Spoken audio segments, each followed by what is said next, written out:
Good evening, good afternoon, and good morning, everybody, no matter what time it is. Welcome to the Endless Blading Show. It's episode 10. We are joined by an absolute legend, in my opinion, Cy Coburn, Rollerblade ambassador. That's at Cy Coburn on YouTube and all the socials. Pasting the link in the chat now for everybody to see. Cy, welcome to the show. It's so great to have you on. And thanks for having me on here, man. This is amazing. So thanks for the opportunity. So Absolutely. So as always, we like to kick off by a little bit of endless news. Or Brad, do you want to go and dig a little bit into Cy's history with rollerblading first? How do you want to take this? Yeah, maybe we'll hit some endless news first. So the discussion today, we're going to chat with Cy about a little bit about his rollerblading history, what kind of skating he likes to do. But I think the bulk of the show, we're going to focus on a bunch of the new rollerblading products, the Twister XT, of course, the new the RB boots and the brand new Rollerblade Lightning. So we'll get into everyone. Oh, and the new Rollerblade Nomad liner, which I think an endless exclusive, guys. A lot of people are curious about. I know I've been very curious to find out more about these, so I'm glad that you have them, Cy. Yeah. I just want to. So we're streaming to 4 locations. This is the first time we've ever attempted this, so hopefully it's going off without a hitch. We've got the Endless Blading Instagram up. Looks like people are there, so welcome everyone on Instagram. Cy, is your stream going on Instagram? I think so. Yeah. Yeah, you got some people there. I think so. Yeah, it looks like it. Yeah. So yeah, I think we're good to go. Excellent. All right. So yeah, let's cover some quick endless news. So we've got lots of new inventory arriving, hopefully in the next week or two. We have lots of odds and ends. We'll have more Endless 80, Endless 90 UFS frames. We'll have 80, 90, 90 ES, 100 RB, 165 frames in various colors. I think we're getting some pinks and blues, which we've been out of for a while. We're getting some miscellaneous Trinity frames and a handful of ARC CS frames in Frost Blue. The most exciting news we have is we have our 76 and 84 millimeter round profile wheels in production. So hopefully we'll have those on the store for you guys in maybe 4 to 6 weeks. I've got some mock-ups I can show you what they're going to look like. So we're going to have them available in black, kind of look like this. This is the 76 millimeter wheel. And then we're going to make them in white. Oh, yeah. Mm-hmm. And so, yeah, as soon as we have these available, we will make an announcement and they will be available in the store. That's right. And yeah, the round profile has been feeling great, Brad. Great job designing it. Had a chance to been skating it for, I guess, the past month or so now. And I think you really dialed it in. So round profile wheels are gonna feel great. Cy, you ever skate round? Yeah, the hydrogens are. They're bullet. Are they bullet? Okay. I'm not sure I have skated round. No. Well, we'll get you some to try. Yeah, okay. Definitely. Let's see what else. We've got black 90 millimeter endless wheels. We have more on the way. Hopefully within the next couple weeks. We've got more 76 millimeter cloud. We'll be making them in white for the first time. Endless 100 UFS prototypes. Those are being made. I've asked the vendor to give me a status update on when we'll receive those, but hopefully within a few weeks. Fingers crossed. Yeah, and then we are going to give everyone a special discount on that'll be valid on the Endless Blading store for the next 48 hours, or 48 hours from when we present the discount at the end of the show. So watch the whole show, stay with us. We'll give you a coupon code. It's going to be for, well, no, I'll leave it a surprise. So we'll give you the details at the end, but it's only going to be valid from, the air date of this show, which is Thursday, June 6th through June 8th. Brad leaked the discount code to me a little bit earlier. You guys are going to like it. It's it's really nice. Yeah. So, okay, let's jump into it. Yeah. Cy, okay. Tell us your story, man. Right. I'll keep it as brief as I can. So I started skating probably 25 plus years now. I think I started when I was like 13.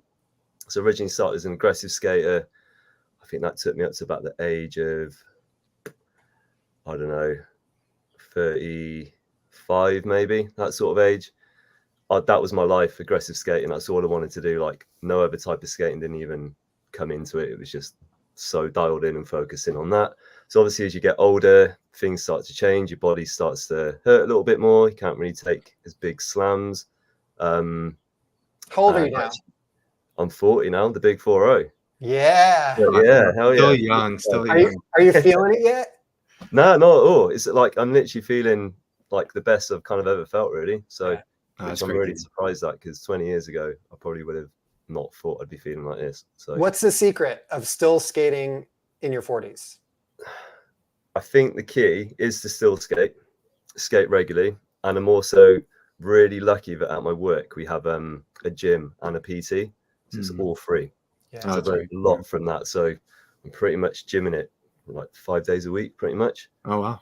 And we get like free boot camps and stuff. And ever since I've been doing that, I've really found like it's really helped with obviously like energy levels and like keeping fitter, and like even with injuries and stuff, I seem to recover a lot quicker. And even falling, like I guess having a little bit more muscle and stuff around your bones when you fall, you don't feel it quite as much. So not always, but it's definitely it definitely does help, that's for sure. So yeah, I think that's a big thing. And diet as well, just looking after yourself, I suppose. Good sleep too.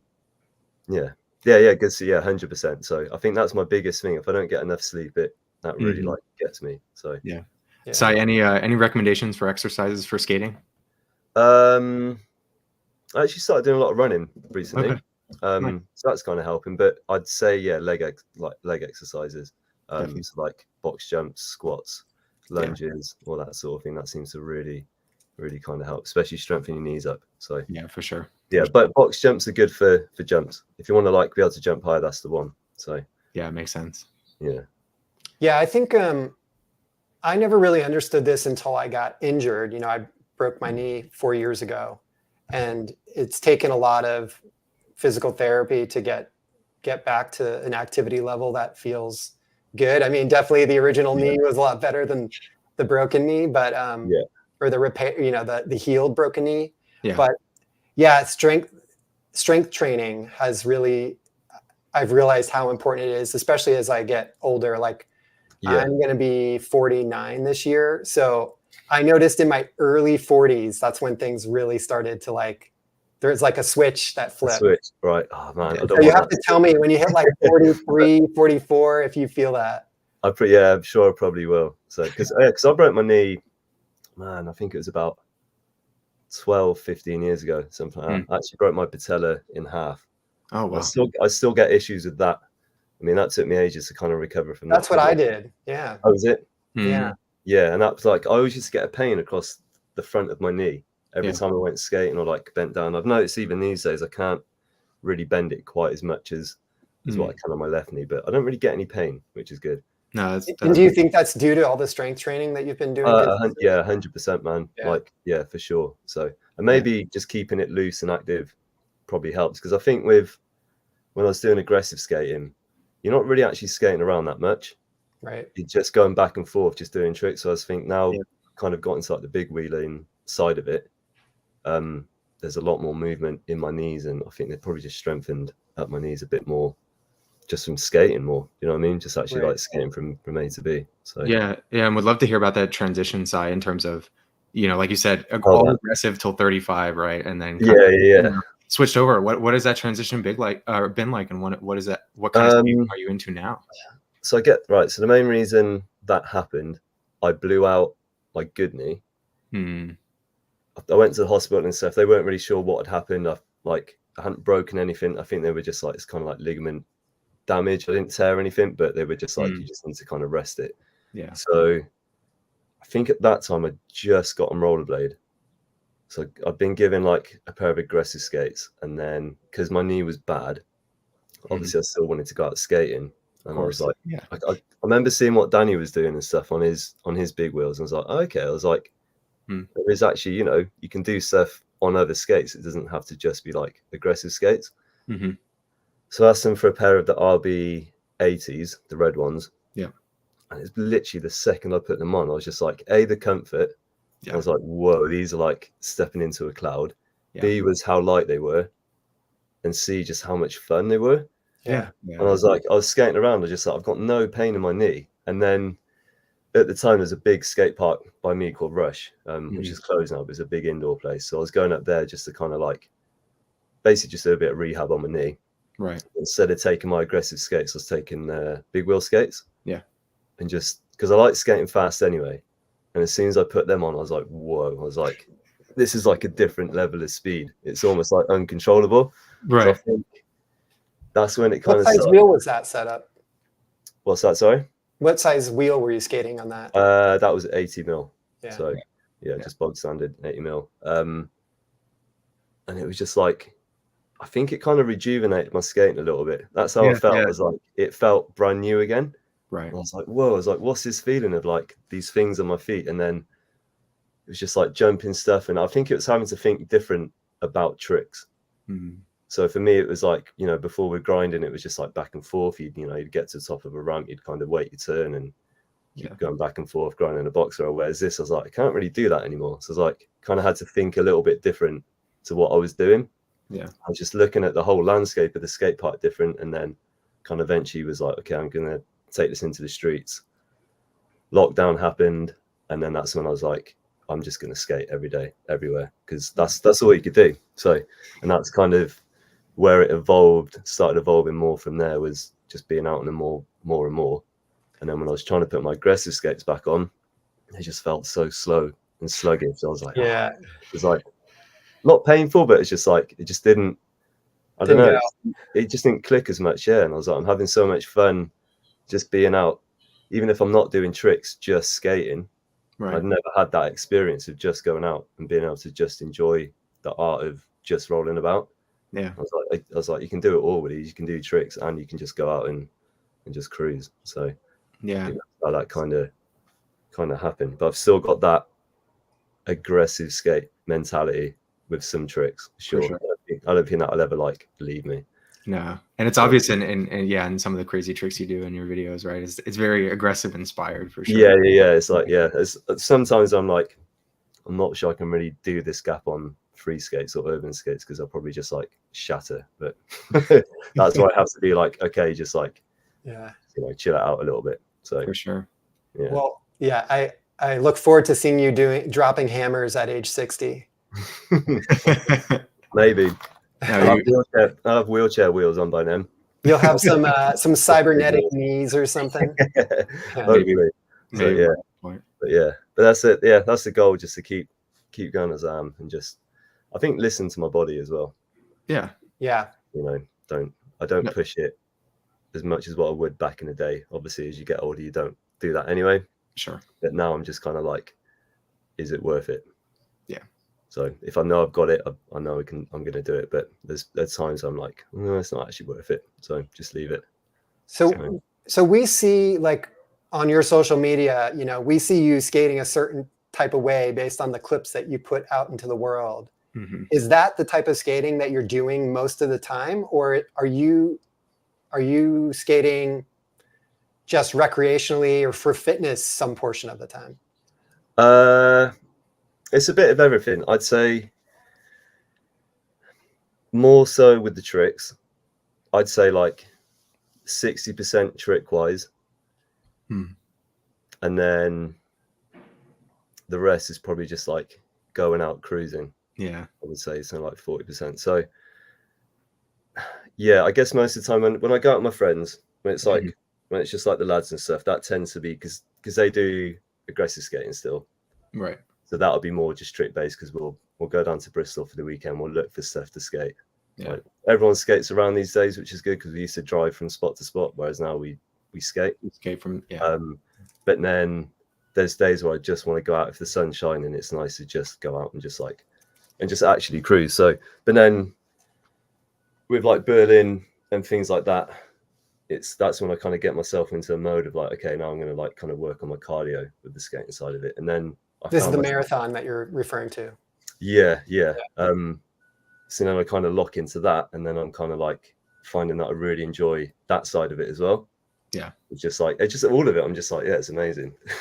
So I think it just depends on my mood. But yeah, majority it's trick skating most of the time. If I just go to like the skate park or stuff, it's just cruising about. No, so. it's great to see you getting reinvigorated by skating, you know, even for somebody who's been skating as long as you have. Yeah. Just a quick shout out to the chat here. Limp Bizkit, Coburn legend, and Lander here, I guess, predicting your future, cybernetics. Oh, there we go. When you when That's you get it right those, you better lock down that Instagram account name. Amazing. So yeah, love you, chat. Keep it coming. So I would love to hear a little bit more. You know, you're decked out here in rollerblade gear and, you know, rollerblade ambassador. You know, how did that start and what has that been like for you? And kind of what has that meant, I guess, to even be a rollerblade ambassador, right? Because most of us normal skaters, you know, don't even really get to interact with these big companies. So yeah, what's that been? Mate, it was a dream come true at the time. Yeah. So I remember just being at work, just like minding my own business, and then I had a message off. It was off Danny, just completely out of the blue on Instagram, and he said that they were looking. I think his job was to kind of hook people up in the UK. Yeah, it's kind of like a flow sort of thing. So it's like sitting, and he messaged just saying, "Oh, you know, it'd be good to get you some skates. Like if you're interested." Yeah, like, you know, these things can like take a while. I was like, yeah, like 100%. If you can do that, that'd be amazing. So that did take a little while, and then eventually he came around. He's like, yeah, he's like, I can get you some skates and stuff. So they sent like a proper big package. So I was like, oh, this is amazing. But still didn't really know what was going on. Yeah. And then that's when I said to Danny, I was like, you know, is this like a flow deal? Like what's going on? And he was just like, oh, it'd be like UK ambassador sort of thing. And that was kind of when ambassadors weren't really a thing in skating at that time. It was more just like if you were sponsored by a company, that was it. You were like a team rider, where the whole influencer ambassador thing was kind of newish, if you know what I mean. Yeah. So I think with the word ambassador, then even I was a bit confused to be like, I don't really know what that means, sort of thing. Sure. So yeah, it kind of evolved from that. Just over the years, just got like more involved with them. Kind of got like, I guess I kind of got into the team a little bit more, and then started doing stuff for Rollerblade UK with Danny. So sort of like, you know, we run the social media side for that. We got like a little team going for that now in the UK. So it's kind of evolving more into it. So getting into like their international sales meetings and stuff like that. So it's good to see what's happening behind the scenes as well, if you know what I mean. Yeah. So I never thought in a million years I'd be getting to that point with it. I was just like, yeah, free skates, that's cool. But it's completely just like, changed my whole style of skating and how I think about skating as a whole. And so do you get the chance to kind of travel with some of the rollerblading team like Danny and others and skate with them? Yeah, not so much. It's been I went to stay with Danny in Barcelona in December. Right. He's quite busy. So it seems to be like whenever he's busy, I'm busy. So it's really hard to kind of like meet up. I think next year we're all meeting up again for the international sales meeting. We're going to go for a big skate. I did get to go to Italy 2 years ago. I met a load of them. But then, also this year, we're doing a rollerblade skate camp in Barcelona. Awesome. So that's going to be me, Danny. Have you heard of Javi Guerrero? I have, Anna, you know, the figure skater. So it's going to be like Team Rollerblade are going to be there doing the boot camps for that. So that's great. Workshops and stuff. So I get to kind of skate with everyone a little bit more. If you know what I mean. So it's cool. Huge. Sorry, no, go on. No, I was just gonna say huge advertisement. It sounds like that's a great opportunity for anybody over in Europe during that time. No, it should be. Definitely. I want to plug that a little bit. So it should be a good one. It's Barcelona, sunshine. You got the skates, so beautiful. It should be good. So Sai, besides your relationship with Rollerblade, you also have a really good relationship with Slick Willie's, which is a skate shop in London. Tell us a little bit about the team there, that in case people are not familiar with what Slick Willie's is doing. So Slick's, I think it's been there.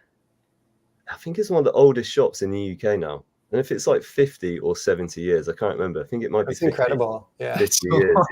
Yeah, it's nuts. They were selling roast. They probably were selling the M12 boot back when it was first created in the. Yeah, wait, were there even rollerblades 70 years ago? That's crazy. Yeah, maybe not. Yeah, I'm not sure how it started out, but yeah, they've been there a long time. Yeah, the whole team they're amazing. They're so friendly. So you got Steve, Ela, the skate manager Nick.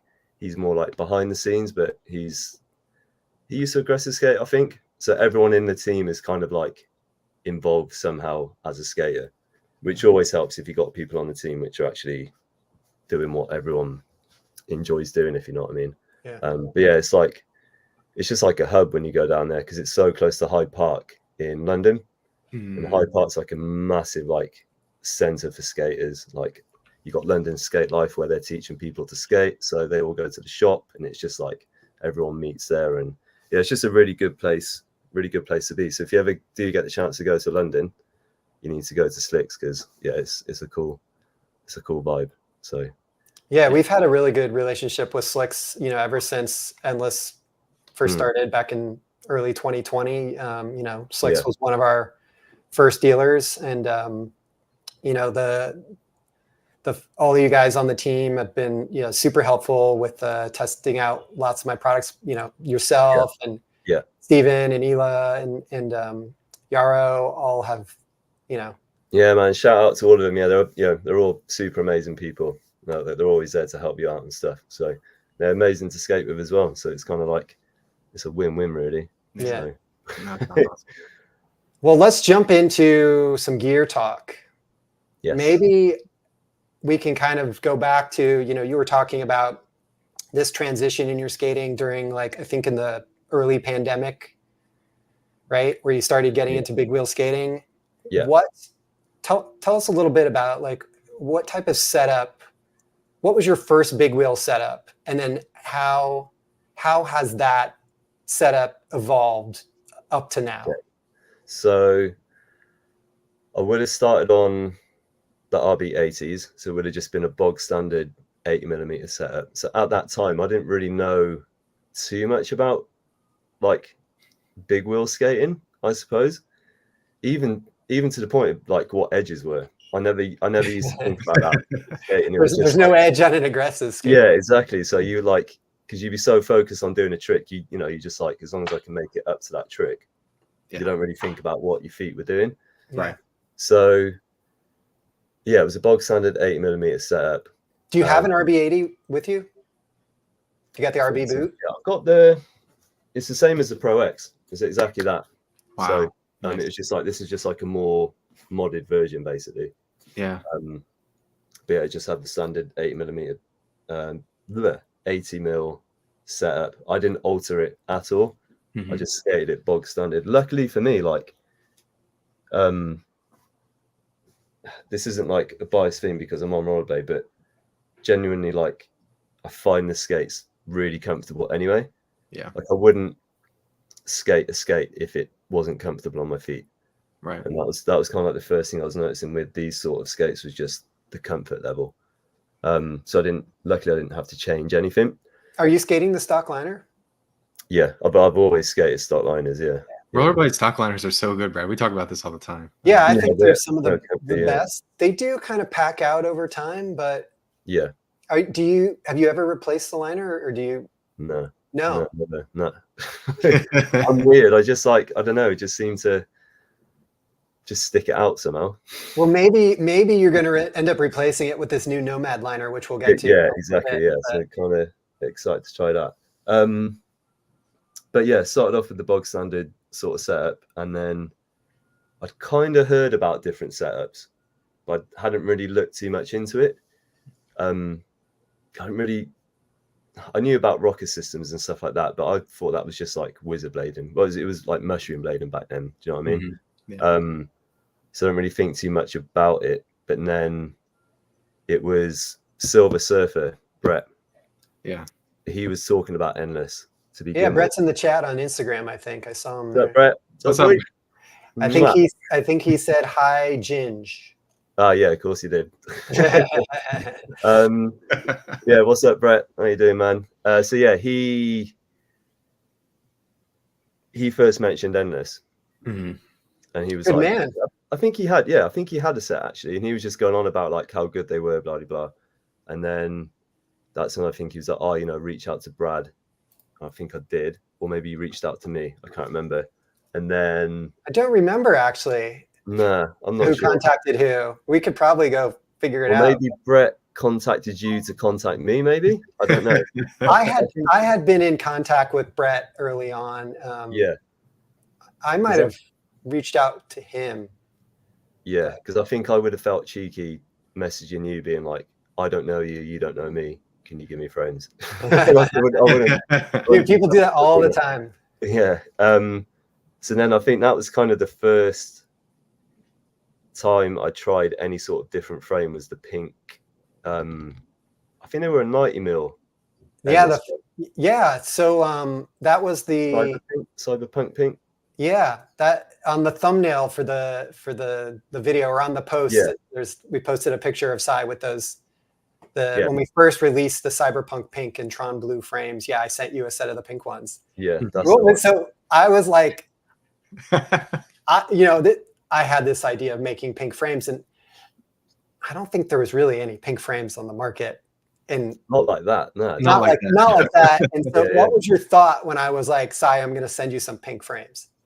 My first initial thought, because I was like, and be honest, being ginger, pale skinned, I was like, pink's probably not going to be my sort of color. It's not going to work well with me. But then, so I was a bit like, oh, okay, like, you know, see what they're like in real life. And then when I actually got them and held them, I was like, shit. I was like, these are the real deal. It's just like the pink just popped out so much. And I was like, okay, no, these are actually like a good pink. These are like a cool pink. So, and luckily at the time, I think I was skating the RBDA, Danny Aldridge skate, and it was all black. So it kind of worked well with that. I think if it had been like, I don't know. If it was the white with the red accent. Yeah, some other sort of color skate, maybe I would have been a bit more like, oh, I'm not sure. But yeah, they just worked really well with the black. So it kind of just went. And then putting them on, I was just like, whoa. And just seeing people's reactions looking. So like, especially in the sunlight, because they would just like glimmer and just like pop. So I think it got people's like attention a lot easier, just like out in the street. Yeah. But yeah, to begin with, I was like, oh, I don't know if pink's I'm gonna be able to like make it work. But yeah. And Billy has a good question here. So what color would the Coburn Pro frame be then? It's got to be ginger, surely. Yeah, right. It's got hairs in it as well. Actual hairs coming off the frame. So Cy, not only was it a pink frame, but it sounds like it was potentially your first, rockered frame as well. Oh yeah. 100%. Yeah. So what was that kind of first skating experience like, or trying out that rocker for the first time? Like blown away. I was just like, what the hell is this? And I think it made me think like, why aren't more like companies doing it?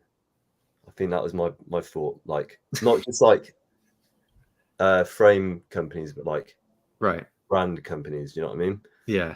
So like Rollerblade, like Power Slide and stuff like that.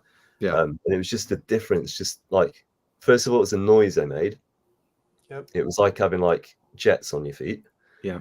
The speed, and then like the control, and just like the maneuverability was like straight away. I was like, whoa! I was like, I feel like I got way more control over my skates. Mm-hmm. It was just like a way more enjoyable ride, I suppose. Yeah. In a way.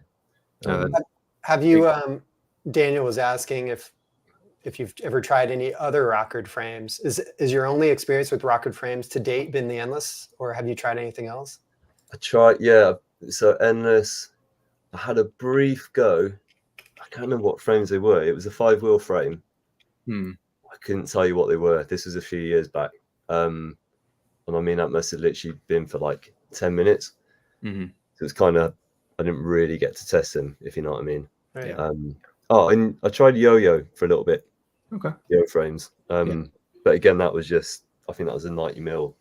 Yeah. Just kind of standard rocket frame. So yeah, Endless has only really been like the proper kind of real deal that I've like properly tested, I suppose.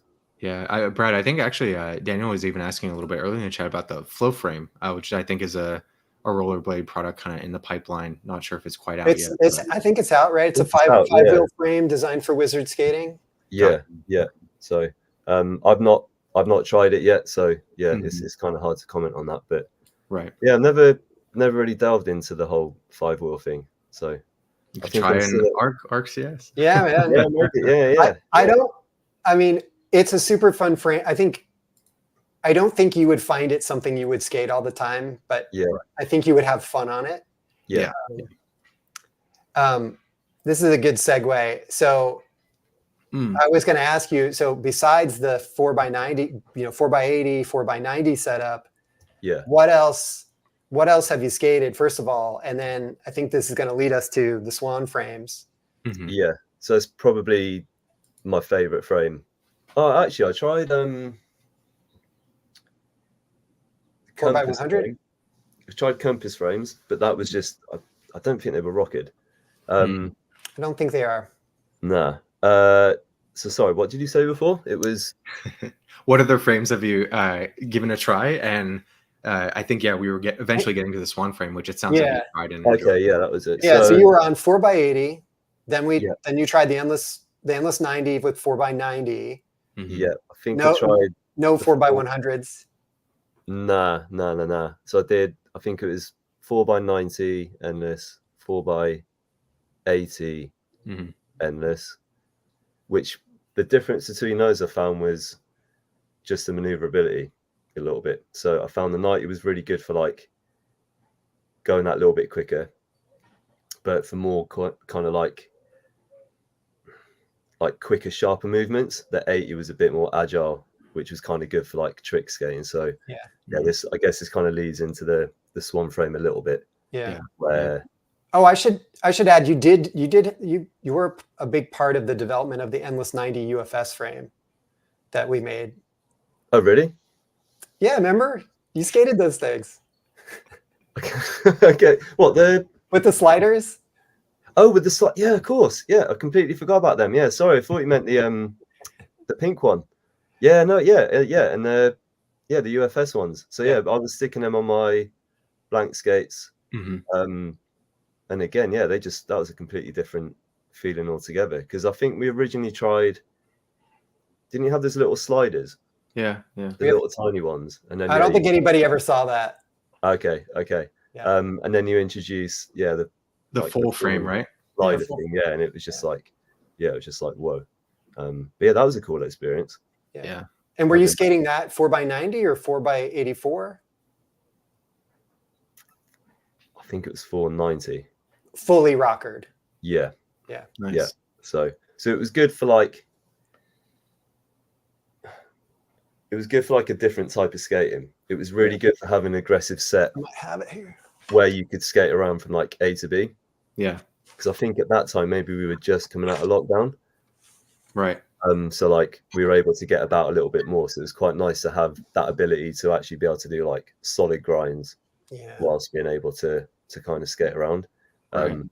But personally for me, having the aggressive skate still just felt a little bit too like bulky for my my kind of skating. Sure. I'd always revert back to like the twisters or the RB80 or whatever. So just because they felt a little bit lighter, I suppose. Yeah, I've heard the blanks are a little bit on the heavier side for aggressive. Yeah. They're on the lot heavier side. Yeah, no, for sure. They're Especially solid. when you come from like free skates as well, you feel it a little bit more at times. So Definitely. But then with like a bog standard aggressive frame one, they're not too bad. You kind of get used to the weight of it. So for sure. But let's, if you're ready, Brad, I think let's dive a little bit more into kind of the RB80. And it sounds like the Twister is also a boot that you're really kind of comfortable with and happy with. I know, Brad, it's a boot that you've really enjoyed throughout the years, and Rollerblade does a great job, I think. Do we want to go back to the Swan frame? I don't think we really. Oh, you're right. We didn't even really touch on it. Yeah, we got so distracted. The UFS. You're right. Yeah. So the Swan frame is a frame that we released in collaboration with Nicholas Swan, who's a really amazing skater from Salt Lake City, Utah, owner of Beehive Skate Shop in both Salt Lake City and Denver, Colorado now. Yep. And the thing that's unique about the Swan frame is that it is 90, 84, 84, 90, and has a slight rocker. And so we sent, you're good friends with Nicholas too, and we sent you some of the early prototypes you skated, we have a whole episode. Andrew, do you remember what episode that was? Episode 3. That's right. Episode 3, Nicholas Swan frame. Yeah. We talked about the development of that frame. And so we sent Cy some of the early prototypes that had multiple configurations with rocker axles, but we ultimately, got to a place where we just had one single setup, and that's what you have now. Yeah. And yeah, they like literally is. I think that's the best frame I've ever skated. Wow, high just praise. Purely, because obviously, Brad, like I got full trust in you anyway of what you always come up with. So I know you dial into it. You fully think about it. You actually properly test it. Yeah. So I knew anyway that with that idea that you had with that, it was probably going to be good anyway. And then obviously Nick is just incredible at skating anyway. Yeah. I know he puts a lot of thought into stuff as well. He's quite critical of like products and stuff. So I knew he wasn't just going to settle for just something that's just like a quick fix. You know what I mean? That was, in full disclosure, that was the most development we've ever done on a brand. We had like 4 or 5 different iterations, like at least. And I remember I have a box full of at this point, rejected Swan prototypes in my garage. And I bet they all would have been amazing. They're all pretty good, yeah. Yeah. So I think that's the difference in me. I can just put something on and just be like, oh yeah, these feel wicked. I'm happy with them no matter what sort of thing. As long as they don't break. Yeah, exactly. Yeah, as long as they don't snap, I'm happy. But that's where I think it's amazing what you guys do, where you just you really think about it and all these differences to make that can then make it into a completely different and more amazing frame. And I did feel that because I think you sent me one of the early stages, and then you sent me, I think maybe the one before the actual final one. I don't think there was much difference in that. And yeah, just going out skating on that, it didn't even take me long to get used to. It was just having that, because it was a shorter frame, wasn't it? Yeah. Slightly lower, and that just made all the difference, especially the kind of more just intricate tricks and even jumping and just if you were going to jump and just have to turn real quick and just things like that, it was just so easy to do. And I think that kind of probably changed my skating a little bit. Yeah. In what way? I guess just I think when I first started the big wheel stuff, it was more just jump from here to there,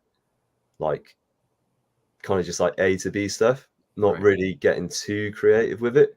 Yeah. I think with that frame, it was a little bit more, it opened up a whole new kind of thing of being okay, well, I could get onto this and I can turn a lot quicker to get to from here to there or whatever. And it was just it just felt way more controllable on my feet, I suppose. I said, I didn't have to think about my feet as much. It was just go with the feeling of it more than just jumping and hoping, I suppose. They're definitely the stiffest and most responsive 4-wheel frames that we currently make. And so I think that, and like you said, since they're a little lower than the 90s, they basically ride at the height of 4x84. Yeah. So it's the equivalent ride height to the Endless 80 frame, but then you get those slightly bigger wheels. Yeah. And then that combined with the stiffness. Yeah, it was amazing. Yeah. That's my favorite frame to date for sure. Cool. And the bronzy colorway. Yeah. Amazing. Almost ginger. Speaking of bronzy colorways, did Rollerblade send you the bronze Lightning 90 setup? I have got that. Yeah. So that was my first thing I noticed actually when with that frame. Yeah. The first thing I thought, I was like, oh, it's so similar to the Swan frame, the color. Yeah. But yeah, it works really well with the gray. Yeah, for sure. So yeah, it's a nice colorway. No, the Swan frame really, I think, embodies Nicholas's whole style, right? Where it's that not only jumping from spot to spot, but then a quick turn, a quick pivot off of it into something else, and really impressive. I think it almost kind of I don't know, if you're skating through town or a big city or whatever, it almost made it a little bit safer because you were able to maneuver that little bit quicker. Yeah. There's no lag in the response. If you've got a nice performance fitting boot, it it'll just go where you want it to go. 100%. That's the best way to put it. It goes exactly where you want it to go. So there's no lag on it at all. So yeah, good frame. Well done, Nick. Well done, Brad. Thank you. So yeah, let's jump into boots. So Andrew and I are big Rollerblade fans. All of the inline skates I've ever had up until about 2018 were exclusively Rollerblade skates. I had never skated anything different. So basically, like from 1991 to like 2018, I had only ever skated Rollerblade. Mad. So, Nice. Brand Rollerblade, if you're listening, if you're watching, let's do a collaboration. Come on. Yes, make that happen. 100%. And so, yeah, and I know Andrew has been a fan of the Twisters. He's got his OG Twisters there. Nice. Oh yeah. No way. No. I think they're 9 years old, and I haven't replaced the liner. I mean, they rock. Really? So yeah, they're amazing. Yeah. So maybe we can just do a quick overview of the different models. The Twister XT has been redesigned recently, and then the Lightning is a brand new model for this year, which is, if for anyone that doesn't know, the Lightning was the original Rollerblade model back from the late 80s. It was available. That was my first skate, was the Lightning TRS. Got that thing, I think, in 1992 or something, 91. So, show us what you got, and let's talk about these skates. So I'll start with the Twister. So this is pretty much what I skate near enough every day. So look at the love on that frame. That is, I know, right? It's not been like that for a while. We skated like a ledge thing the other day, and it just got absolutely ruined. But I quite like it with the kind of like silver finish on it. Brushed look there, yeah. Okay, so Sai, real talk. How many of those frames have you broken to date? The Twister ones, I've not broken one. The RB though. I have broke the RB Pro X. I broke, I think, maybe 2 of those frames, the red frames. Yeah. But the Twister ones, for some reason I've not. They've been pretty sturdy somehow. Good. Yeah, indestructible. Which is good. But yeah, these. So I kind of just skate in bog standard. I've put hydrogens on them because obviously you just wear down wheels and stuff. But I've not changed anything with them at all. Still got the same liner. The only thing I find annoying with them is the laces break. Oh no! Are those the stock laces? Right. Yeah. Oh man, you got to go with the hockey laces. Hockey laces. Okay, right. That's what I need to do. But I definitely found with these because I got the hockey laces on these. The model before the XT. Yeah. And they did used to hurt my feet quite a bit.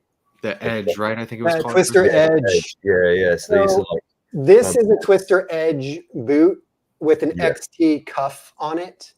Right. Nice. And this is a size 27 and a half, and this is the 26 and a half. And I've made some videos about the Twister boots comparing these two, but they did do a redesign between the XT and the Edge and the XT, but I can't. Maybe you have some insight into what they did. Did they change the outside of the mold? Looks identical to me, and I know that the cuff is new for the XT. Yeah. I want to talk about this in a little bit. They definitely redesigned this area, or maybe they might have changed it on later Edge models, but on my older Edge cuff, it doesn't have. I mean, it just sticks out so far here. I have thoughts. We can discuss this, but do you know if on the inside of the XT, did they just like thin it out, open it up? I don't know for sure, but I think they did change the molds a little bit. I'm sure of it.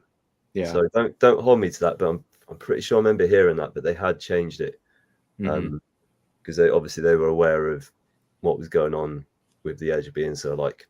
Right. Narrow. Yeah. And I know they changed, they upgraded the liner. The liner now has like a plastic reinforcement on the front of the tongue. Yeah. And then you can lace up through the liner as well, can't you? Which kind of helps. But yeah, man, I noticed straight away from when I got the Twister Edge, I was putting them on and straight away I had like pressure points. Yeah.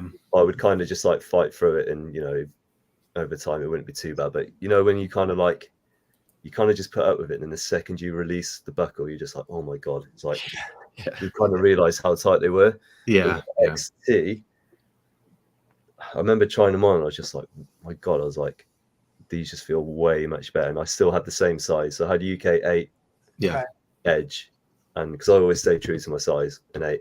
Mm-hmm. So I got 8 again in the XT, and I was just like, whoa, the difference is like massive. I didn't get any pressure points. I was like, yes, these are the ones. That's great. Yeah. And even last year, like I did, I skated from London to Stroud for charity, because it's like 112 miles. Wow.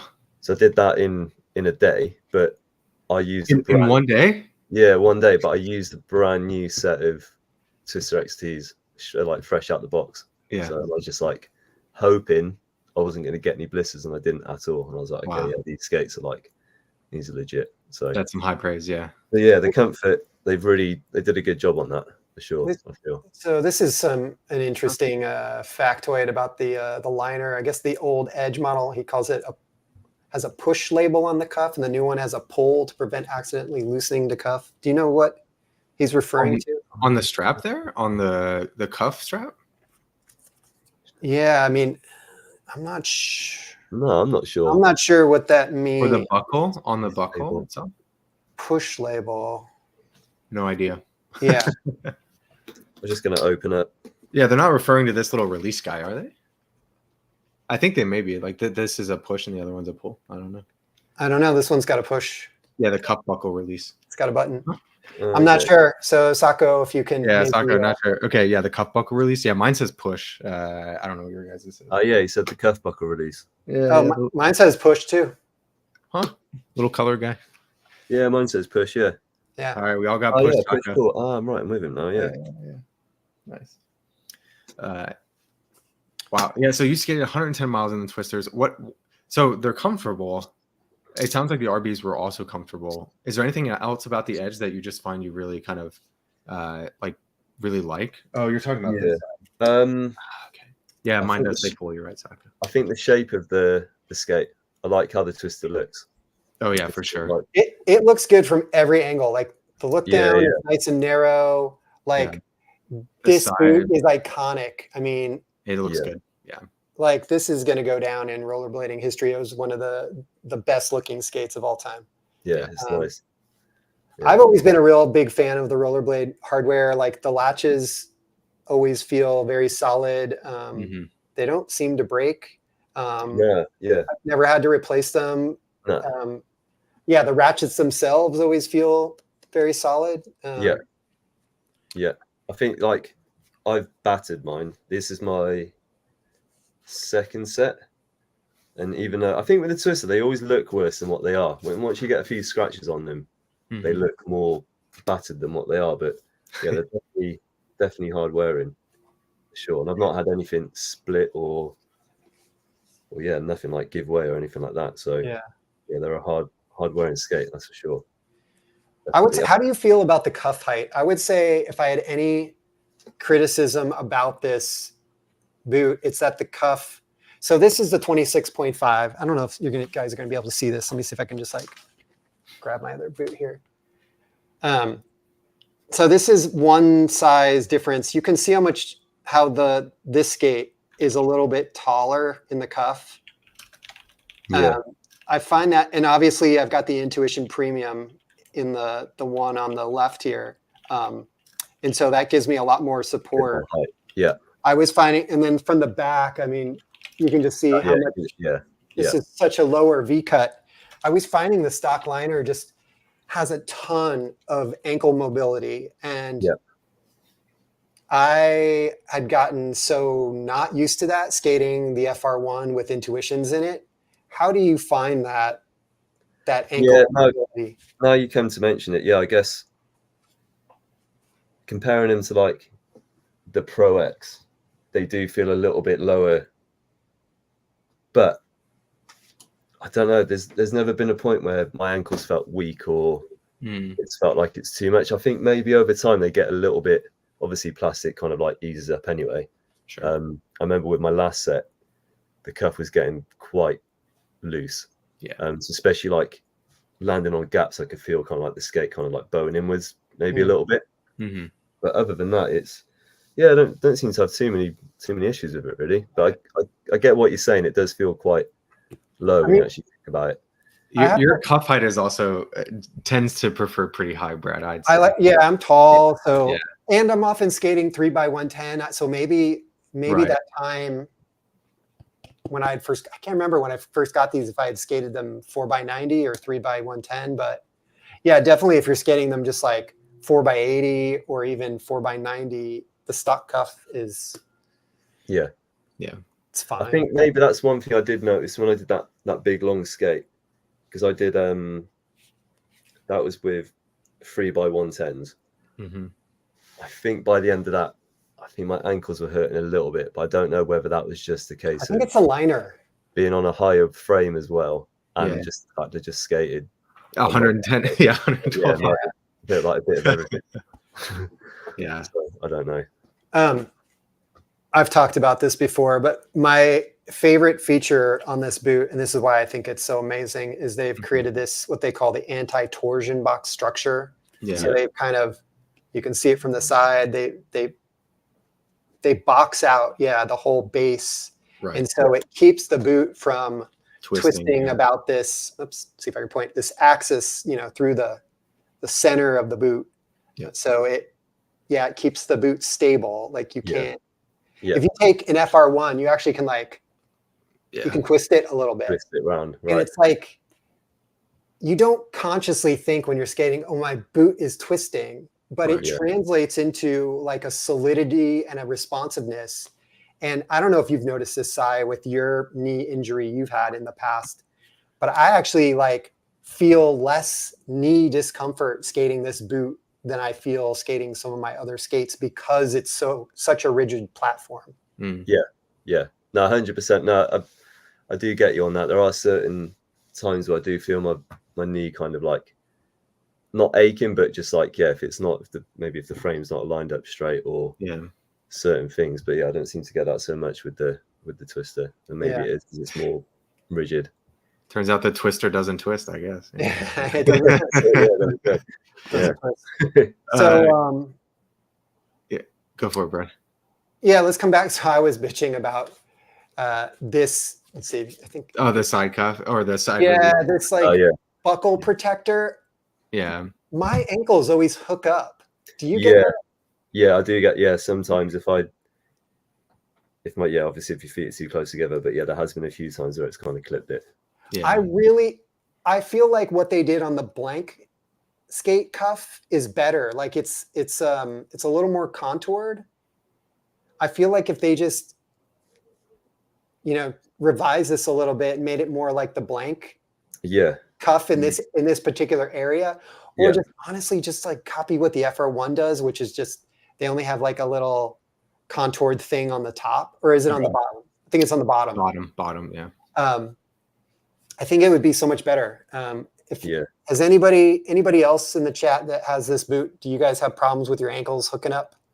Yeah, and actually, this is a great kind of quick segue to a question that Billy Arlu in the chat. What's up, Billy? Thank you so much for joining us.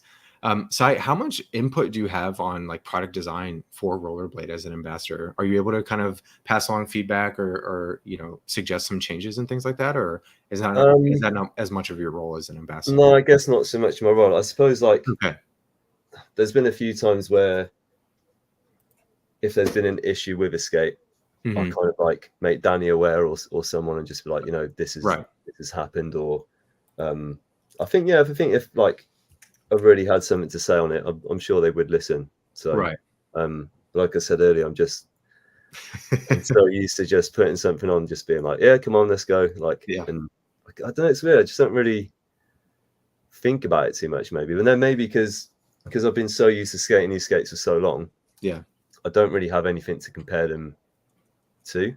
Makes sense, right? If you know what I mean. So maybe if if I had been free skating for 25 years and I'd skated all these different skates, I'd probably have a maybe a different opinion on certain stuff, because if it was aggressive skates, there's I could tell you the difference between those all day long, more than anything. sure. Like, just from like skating different brands and stuff over the years. So maybe maybe that comes into it a little bit.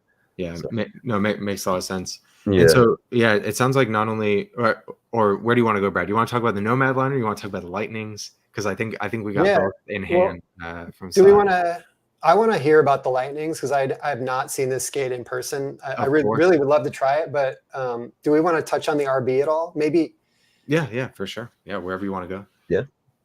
Yeah, let's touch on the RB real quickly.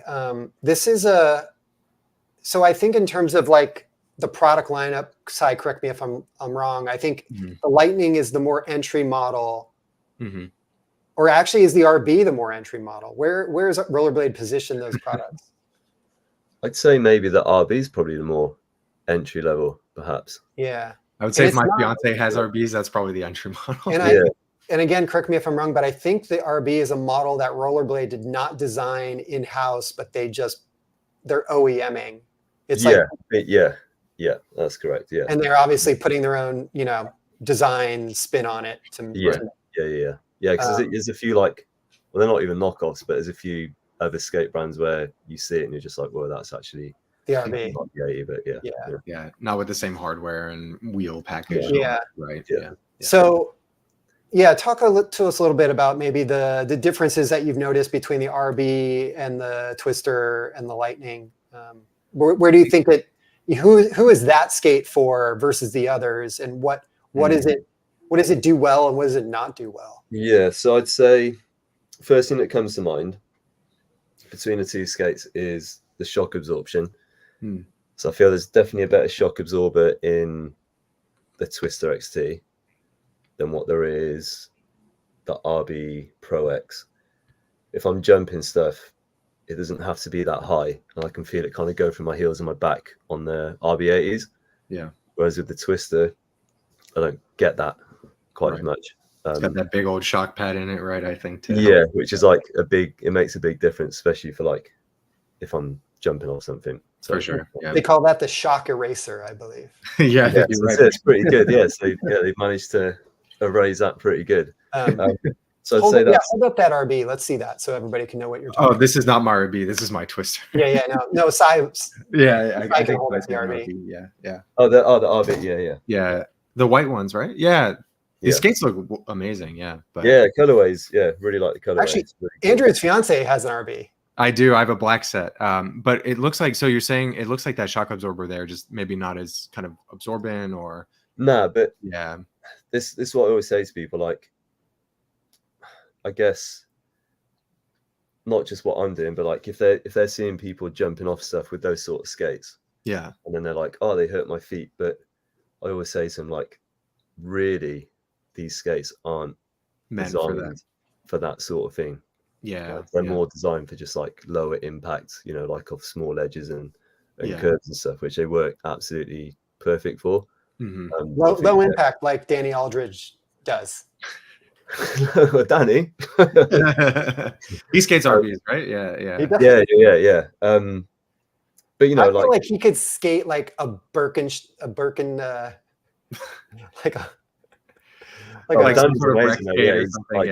amazing. He's got it down to T. But one thing I did stick in these was a footprint. No, these are great. I think Nicholas really enjoys that. That took away a lot of the shock on that one. For sure. But it's not day to day. They're like a brilliant skate. You can just to get around. So I think the difference I would tell to people is, I think if they were learning, I'd suggest more the RB80s.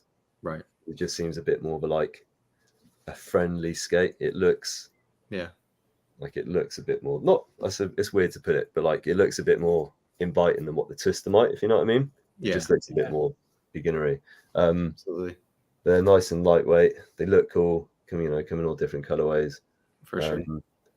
Whereas what's the price range on the RB? Because they have, I think the RB Cruiser is the most affordable model. Oh, $160 US, right? It's I think it's very affordable, $180. Yeah. And then it goes up to is it the RB Pro? Is that what they're calling it? Yeah, so the Cruisers, they're the cheaper one, which I I think the difference between the Cruiser and the RB Pro X is the liner and maybe the wheels and bearings. I think I think that's right, and the colorway too, right? You get that nice red and white. Yeah. But then they've just released the RB 80s, the new ones. What did they do different? I'm not sure. I feel like they're probably similar to the Pro X, but I'm gonna look them up right now. Let's see. Rollerblade RB80 is the new one. Yeah. Oh yeah, changed the colorway to kind of a black and red. They dropped the price to 160 US, which is really friendly, I think, and a great budget option for people getting into it. Whenever I see, like, if I go on like big group skates in the UK and stuff, or if I'm at slicks and stuff, the RB80s tend to be the one that like most people would kind of be skating if they're just like cruising along. So so I guess the price point is good. I mean, this looks like the same old. It looks like the same like mold. A different colorway. A little bit of red accents and new wheels and things. These are those like those wheels that are made but they almost look like the hyper wheels are made, I think, by Bravo Asia, Thailand. That's where they're made.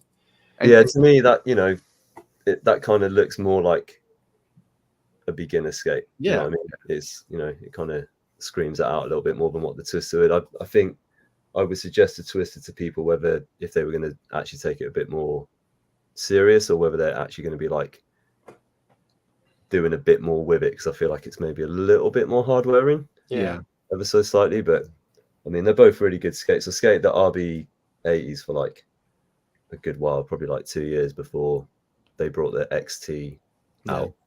And I don't know, it was just something about the XT that just clicked with me more than the RB80s. So the RB80 is a lighter boot though. For sure. The cutouts. And so Rafa kind of has, I think, the same question that I'm really interested in, Sai, which is, the Lightning, which essentially looks like the Twister and the RB had a child. So let's see that. Do you have that boot with you? Because it has some of those like angles that the Twister does, but a little bit more of those cutouts that the Cruiser does. Have you had a chance to skate this yet, and kind of what are your thoughts on it so far? So skated them a few times. First thing you do notice is the memory buckle. I really like that. That's really good because hold that up. I want to see that. Oh, nice. So maybe you can tell people what a memory buckle is. So with like you sort of like bog standard buckles, obviously you zip it through the top there and you have to find the correct tightness every time. So sometimes you might have to do it up and then undo it again and be like, it doesn't feel tight enough and you've got to push it more. Sometimes you find that perfect sweet spot straight away. Whereas with the memory buckle, so you've still got your buckle side here.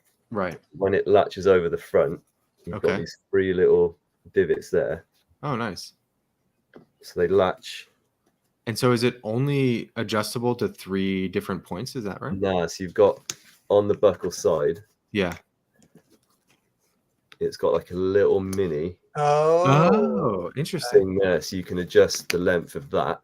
Okay. Find that absolute sweet spot, and then you can just lock it straight in. And I found like you can put your skates on a lot quicker and take them off a lot faster because you can just literally unclick it. And then next time that you're going to get that same exact tightness. Sweet tightness.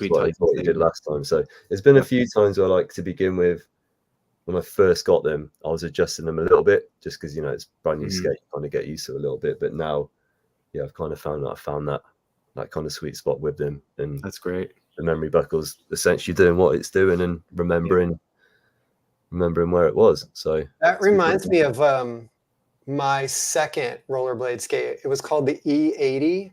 It was from like the year, I think 1999. I bought them and it kind of looked like a ski boot where it only had 3. It had 3 memory buckles basically. But back then, I don't think it had that micro adjustment with the little wrap. It was basically just like you would choose where to hook it.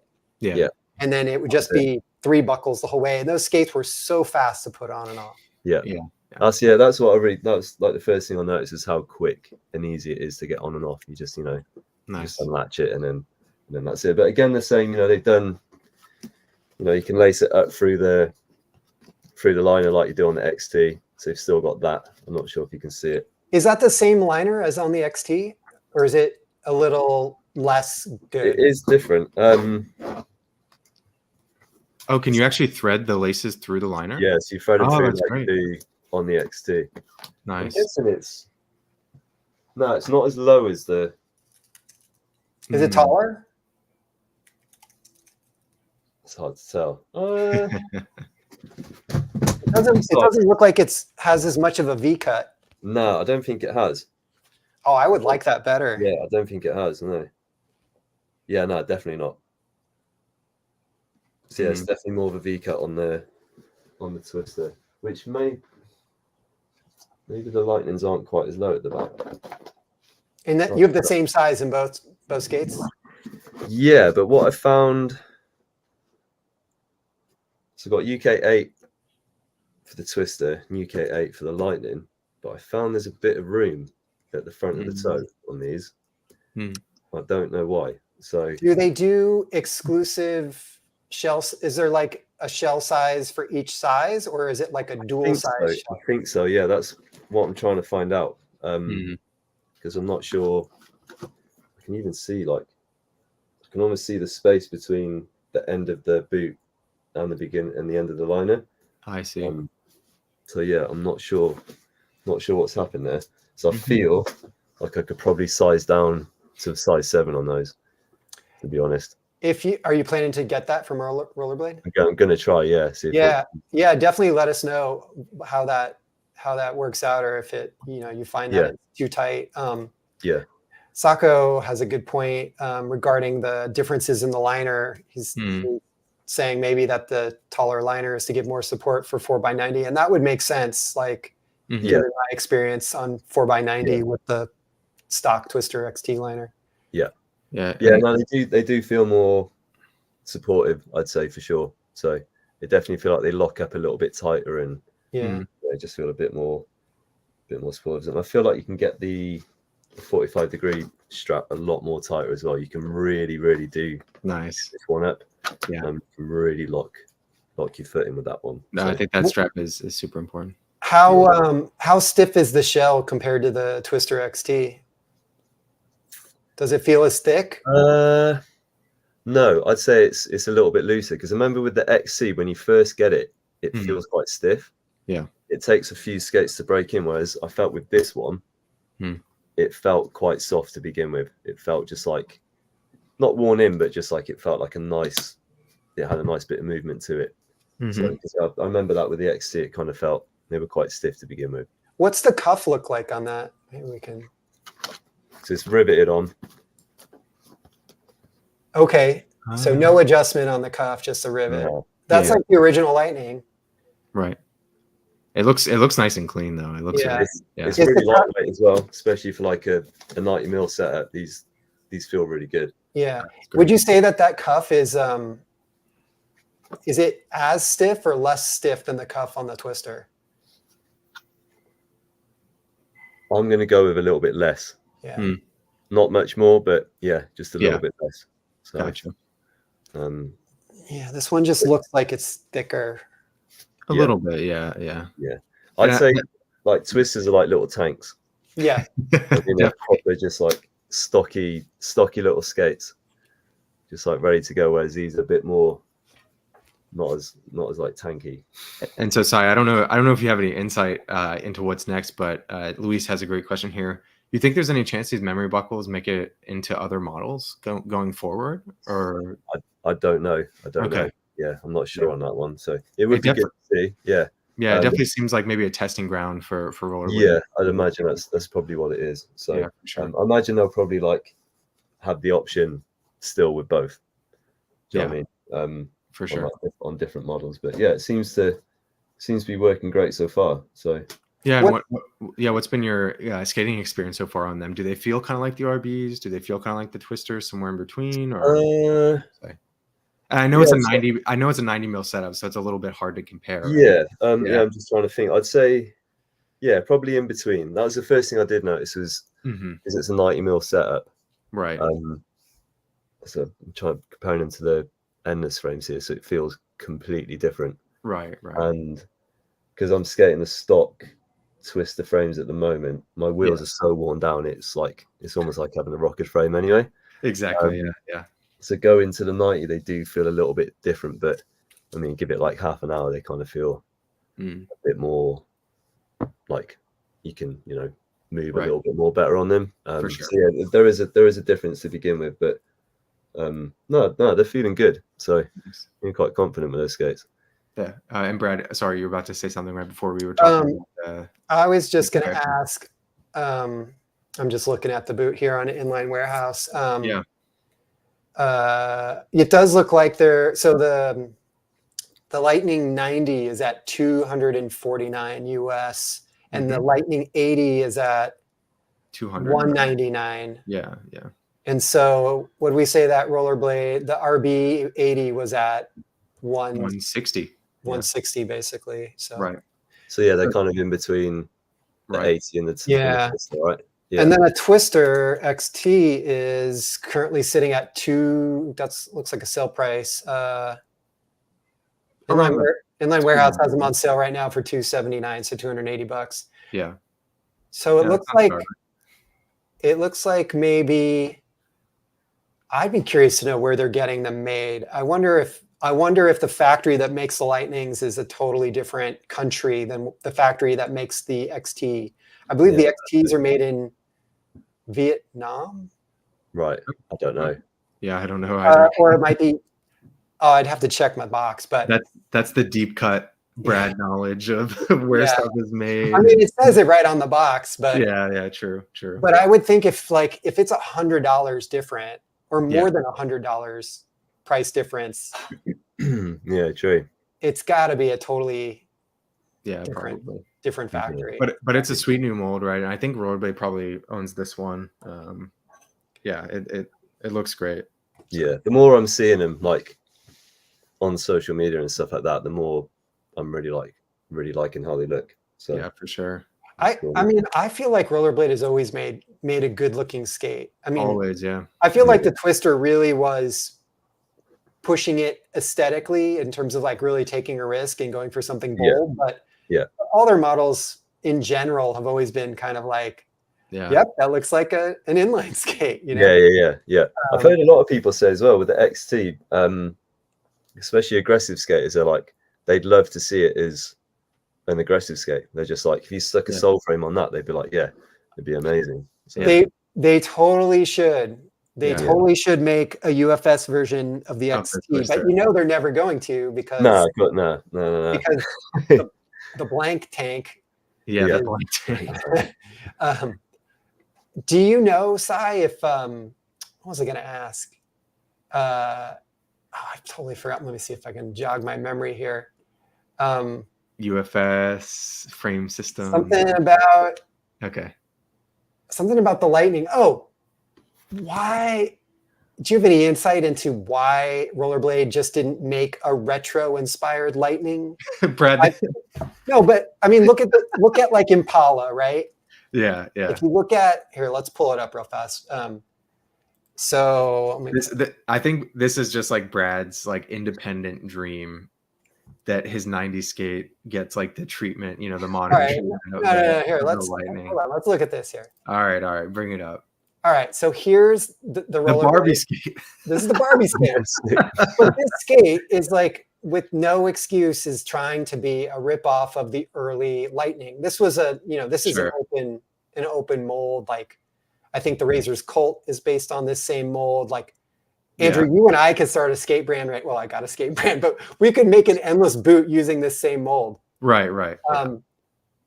It's like there's clearly a market for this, for that retro look. Like, sure, yeah. Historically, Rossi's made the early skates for Rollerblade. The Lightning was the M12 mold, which at the time was not called the M12. Mm-hmm. So like, I remember in the early 90s, like my friend got a Rossi's skate and it looked identical to my Rollerblade skate, but it just said Rossi's on it because Rossi's was the one making the boots for Yeah. everybody. Yeah. And so obviously they can't go back. I'm sure Rollerblade doesn't want to go work with Rossi's again, but if they're willing to invest in a new mold, why not just like capture the vibe, but add like the cool features like the memory buckles? I think that was a good move. You know, Yeah. obviously better liner. The original liners were total crap, even though I skated that thing for probably thousands of miles. And Yeah, all liners back then weren't great, were they? no, they were awful. Like you'd put on the skate and like you knew in your head, you're like, this feels like shit, but I'm gonna skate it anyway. It's like paper, basically. Yeah. Yeah. No, you know what it is, Brad. You know, I think as we see with Rollerblade, like I think they definitely have like a certain aesthetic that they're trying to go for that I think is very like appealing to the kind of mass market. And I think they generally tend to play it safe, right? So that bright pink skate, I think you'd love it, Brad. I think But they probably even see black. it as Okay, right. let me show you what I think Rollerblade should have made. Hold on here. All right. This is I know this is just like your dream skate though. No, let me find a retro image here really fast. Yeah, Raphael's saying the market might be interested in something that looks modern. Okay, yeah, it would be cool to have like a Rollerblade retro range. I agree. I mean, agree. it would be kind of Okay, here we go. Check this out, guys. All right, show it. Let me Oh, wrong page. yeah, let me add that screen here. Of course. Bear with Sako's me. saying there's a video somewhere of a guy going downhill on some old rollerblades, maybe lightning. So Okay, look, here's original lightnings, right? oh, those liners already look painful. My feet are hurting. Yeah, they're terrible. Amazing. I mean, this is a very old model. This would have been like 89 or 90, probably. Why does the cuff come up to your mid calf? What's up with that? Dude, so the original shell, which was designed by Rossi's in the 70s, this boot was for ice skates. And Right. They changed the cuff. Like when I ended up getting my Lightning TRSs, the cuff wasn't like this, but ignore this cuff. But yeah, I mean, yellow's in. I mean, Andrew, we sell like a crap load of yellow wheat. Wait. Hold on. They have this version, Brad. They have a version with yellow laces. What do you mean? No, but I know, but just go for a more retro looking boot as opposed to, I feel like the new Lightning has a modern kind of look to it. Okay. Gotcha. Here's maybe they're trying to keep it all right, check this one. on the style between the RB80 and the yeah. What about this one, Brad? What about this this skate right here? Is this not what you're looking for? That's clearly like the modern interpretation of that vibe. Okay. But just look at this here. All right. I used to dream about these skates. Yeah, no, I know what you're saying. That is a rollerblade skate. This is what Impala is trying to make. Like, or Impala's like, they're selling boatloads of these things. It's the most. I swear that Impala probably sells more skates than all the other brands combined, and they're not good quality skates. I guess, Brad, I love these skates. I would love to see some version of these come out, but if I can even call myself the representative Zoomer in the room, I don't know if I'd skate these. Well, a lot of your Zoomer brethren are skating these or skating the Impala version. Fair enough. Yeah. But anyway, we're getting sidetracked. I would have loved to have seen Rollerblade make some like a retro homage. Of course, yeah. And they could still do it, Brad. Push it. Yeah, you never know. Now they've like reintroduced it. You never know. It might be. Well, it'd be an all new mold. So that's a huge investment, but they would sell like crazy. Yeah. But then maybe with the air, with the vents and stuff like that. Yeah. Then the Rossi's 1992 is probably like, this is, let me see if I can pull this one up. This is really as close to the original Lightning as we'll probably ever get today. Is this a recent Rossi skate? Yeah. Oh, yeah. It's the M12 boot, and they, but they put on a plastic riveted frame. This colorway today is a lot. It's a lot. I feel like the colorways are off. Like Rossi's, designers at Rossi's, if you're watching and listening, just copy the Impala colorways. You'll sell a lot more of these. Or even better, copy the vintage 1990s rollerblade color schemes. Like, there you go. Most, I don't know, maybe they're selling better than I think they are, but, and maybe you guys in the chat can tell me what you think of this stuff, but I just feel like this is too like Crayola crayon box. Yeah. But maybe that's why Rollerblade aren't doing it as well, because if that's kind of similar-ish already Mm-hmm. to the original Lightning, maybe they just wanted something a little bit more. Yeah, but everybody wants a quality version of it. Yeah, that's true. That's true. I mean, look at a them skate. I mean, isn't it like basically an evolved M12, like a them 909? But It's it kind looks of like, sharp. It looks clean. It looks good. it's expensive, it's high end, Yeah. you know, Yeah. like Yeah, them sure. skates has been wildly successful. Yeah. Like, if Brad like clearly had steadily evolved, you know, his retro dreams. If you can't tell by our wheel color lineup, where we got our nice neon green, yeah, like, I mean, look at everything I make, right? We've got neon white and pink, black, neon obviously. green. Like, yeah, come on, like, we got yeah, the Brad's got yellow, retro dreams, guys. Yeah, we got the new Miami blue. Like, Yeah, if you want to know what colors are next for Endless, just go look at like the 1992 Rollerblade catalog. Yeah. no, There you go. It's I was always a fan of that. Is it the purple frame? oh yeah, yeah. Oh, I've got one. Yeah, Lavender that's like or my favorite color. Ultraviolet. ultraviolet. That's Yeah, it. sick. Yeah, this Have frame that looks good. Yeah. See, that's classy colors. Yeah. So Duran from Beehive Skate Shop in Teaneck says that they want a black skate because they haven't earned fancy colorful skate. Gotcha. Black is wild. Black is Hugely Black popular. isn't it? Yeah, it's a safe go-to. absolutely works. I think I've heard that a few places, a few shops actually, but black just always seems to like outsell. Like, Yeah. everything. I mean, our frames, Brad, right? Like always black. Black is the #1 seller. Black wheels, black frames. I kind of wonder though if it's kind of like a circular thing where it's the skate shops want to play it safe, so they invest in the black products, and then people see black products, and Yeah, therefore but black always works, you know. Yeah. it always works. Yeah. Which is why I'm gonna be doing, doing this black on black. Yeah, exactly. Super stuff. So we got a little sidetrack there. I do want to come back. Nomad. What? Nomad liner. Nomad, exactly. Yeah. Oh, yeah. So the liners on the old rollerblades were awful. I think we can all agree on that. But yeah, So Rollerblade's coming out with this sweet new liner, right? To basically kind of compete with an Intuition. Yeah, compete with an Intuition, right? But I feel like everybody who probably follows Endless and watches our content should know what an Intuition liner is. But if you don't, if you've been living under a rock, it is a very high performance, well-made liner that's relatively expensive. yeah, It's over $200, $220. you could buy a whole Lightning. You can buy a whole skate for that price. But Yeah. they last forever. Yeah. They are amazingly comfortable. They're Yeah. super lightweight. You can often downsize into a smaller boot, which means a lighter setup that's less clunky. And so I think the industry for a while, or the customers have been clamoring for a less expensive alternative. I know Powerslide has attempted to do that. Rossi's tried to do it with the RL1 and the RL2, but Rollerblade might have delivered. So what do we got? I hope it's right. I've not actually tried them yet. Yeah, sure. But I kind of like, that's how they come. Okay. A little like packaging. I love these mesh bags that Rollerblade do. Yeah, They do the cool. same thing for their pads as well. Yeah, it's really nice. Good.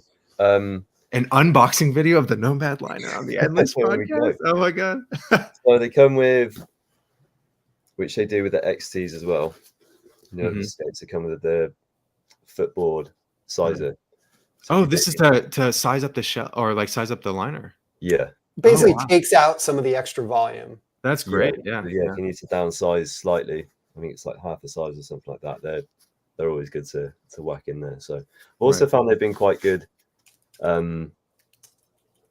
with the actual skates I got at the moment. Like once the liners have worn out a little bit, you stick one of them back in, it kind of rejuvenates them a little bit. Just so good tip.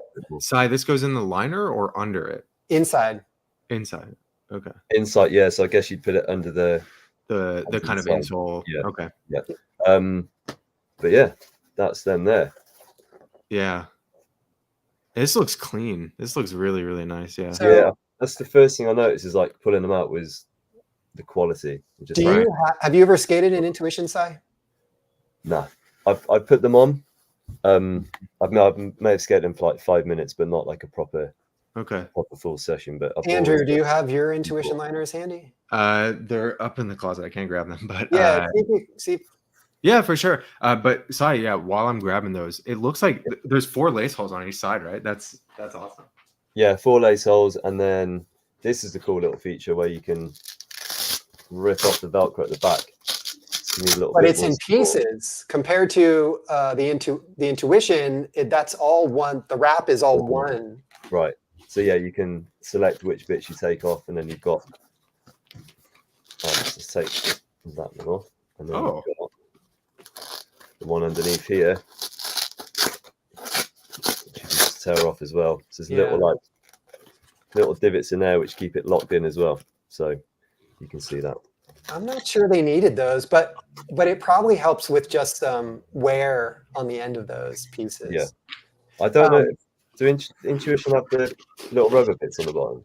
Yeah, there's little silicone dots to keep it from sliding around, and then there's like a silicone strip on that.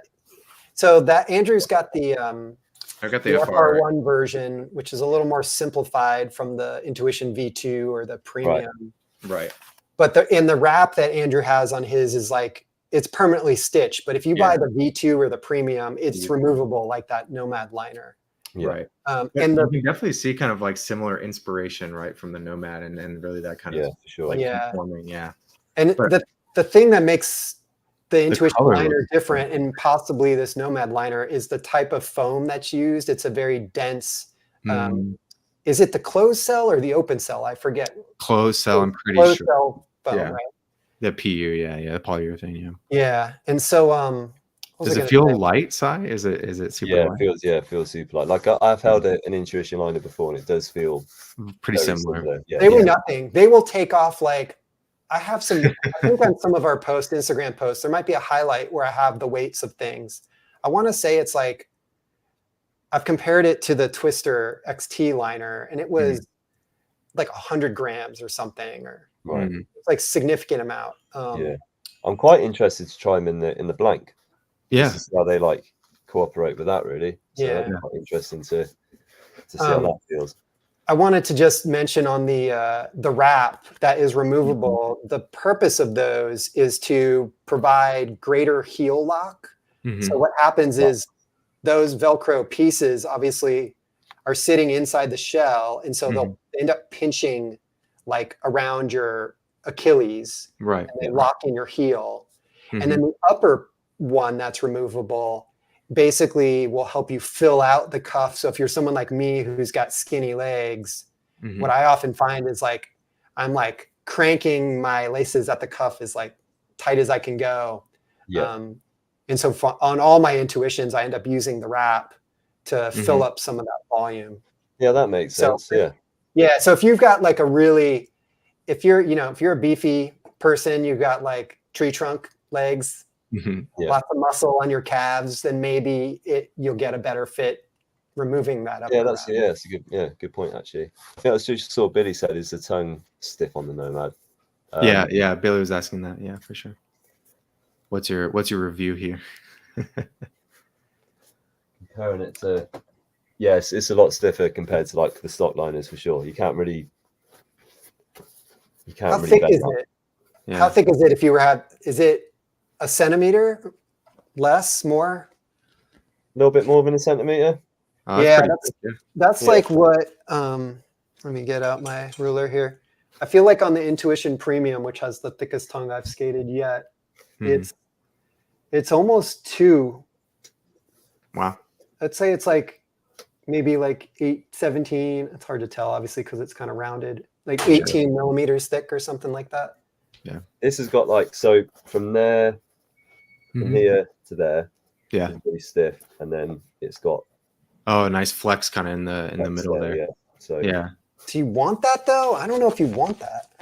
We'll have to skate it, Brad, and try it out.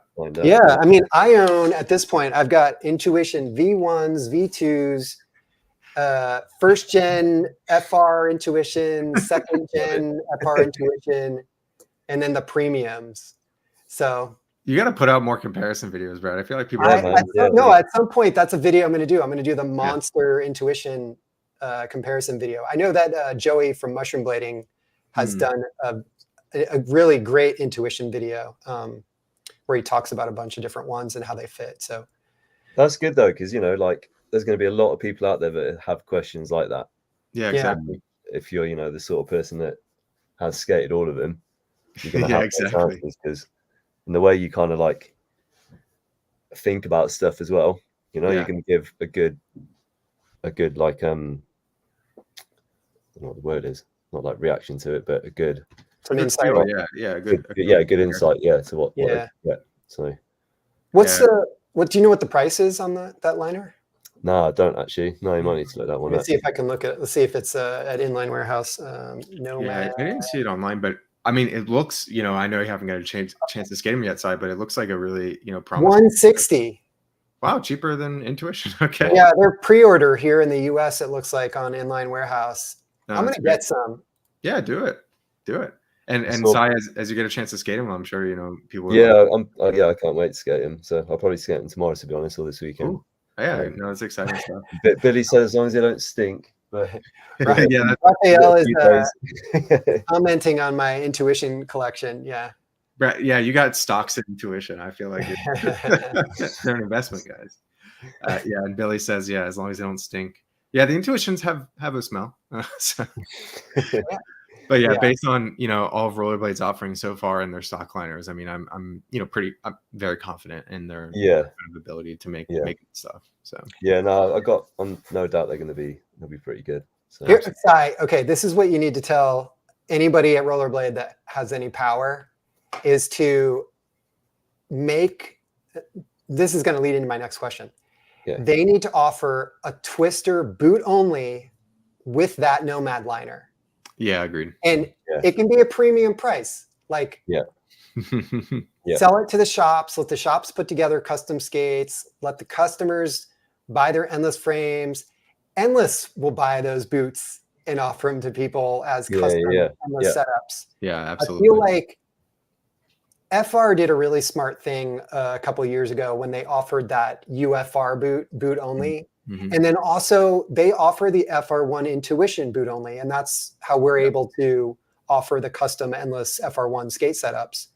Rollerblade needs to get with the program here, and Twister XT with that Nomad liner, I think would sell like crazy. It'd be great.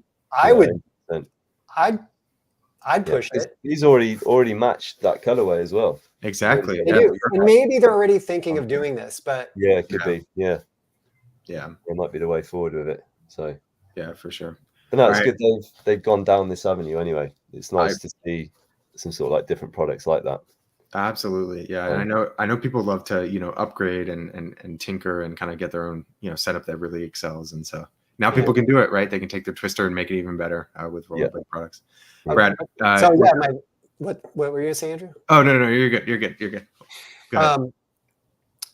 Do we before I go on to this last question for Si, maybe we can just catch up on the chat here? Is there anything that somebody had asked related? We're making pretty good progress. There's a few people who've asked some questions that maybe we can come back to. Okay. And just all I was going to say, Brad, is probably time to start transitioning into that Q&A section. But go ahead. I know you have one last question for Si. Okay, so last two questions. Yep. Yes. Si, what do you think either Rollerblade or the industry at large needs to be making that they're not making?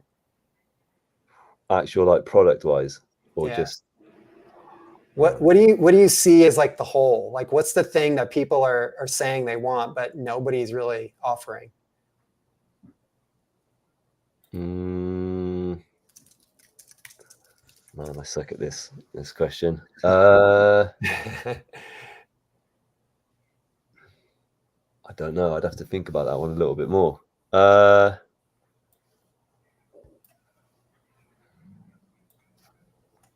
don't know. Because there's a lot of choice these days. I've noticed that, but there is a lot more choice of different wheel setups and things like that. Maybe more colorways. I don't know. I haven't really got an answer for that. Sorry, Brad. It's a hard one. Well, I mean, clearly you've heard my take on this. I mean, I think there should be a good like a good performing retro inspired skate. I feel like there should be the boot only twister. Yeah. With that Nomad liner would be amazing. Yeah. Yeah, maybe more like pick and choose, like pick and mix sort of thing.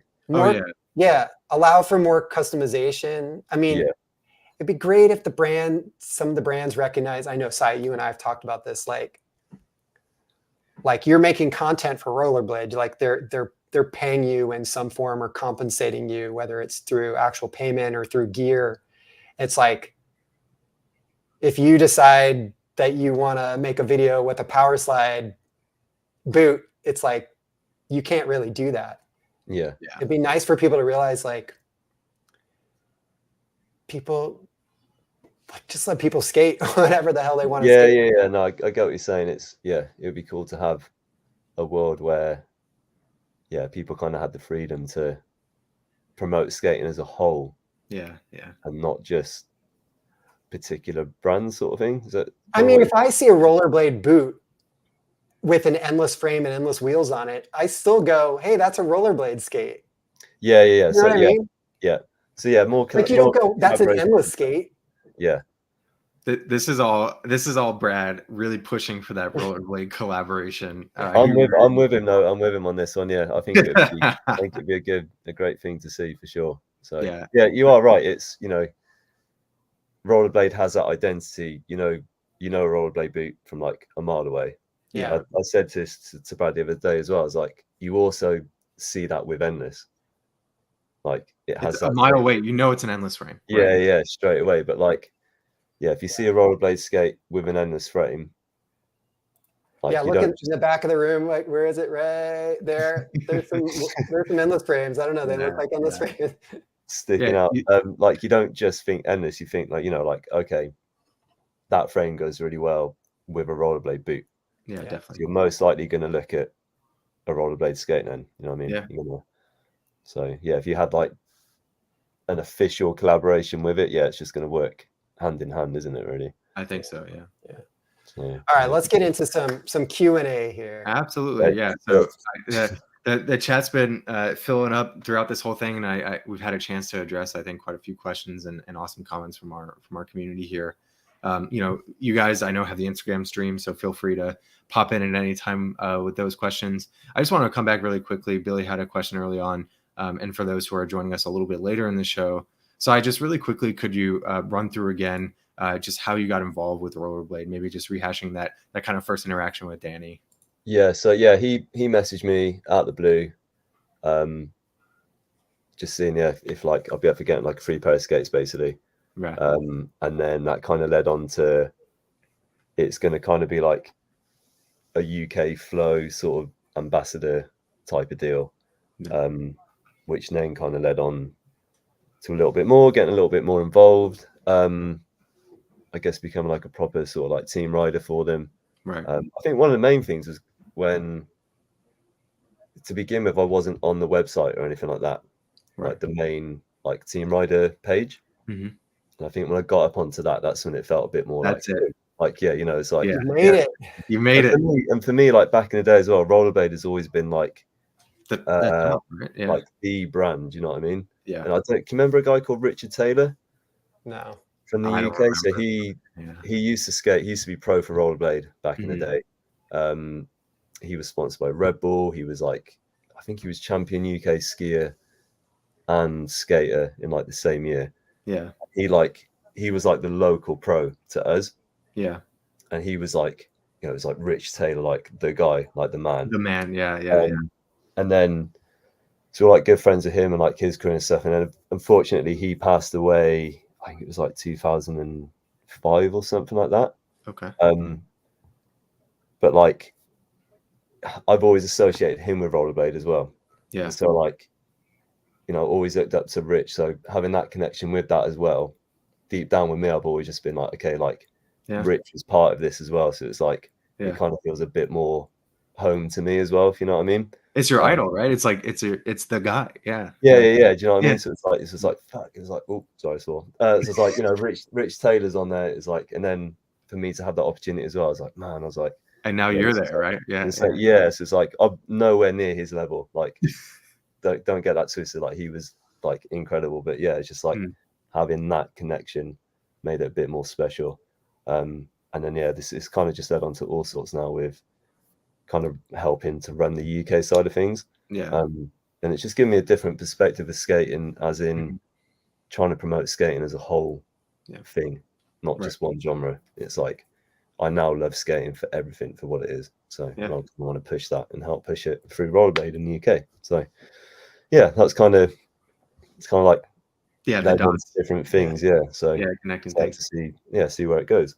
Cool. And don't sell yourself short either, Si. You're a phenomenal skater. I mean, thank you, man. No, but you know, you've got like the people you used to look back up to in the day and stuff. It's just like you can't compare yourself to those people. So definitely.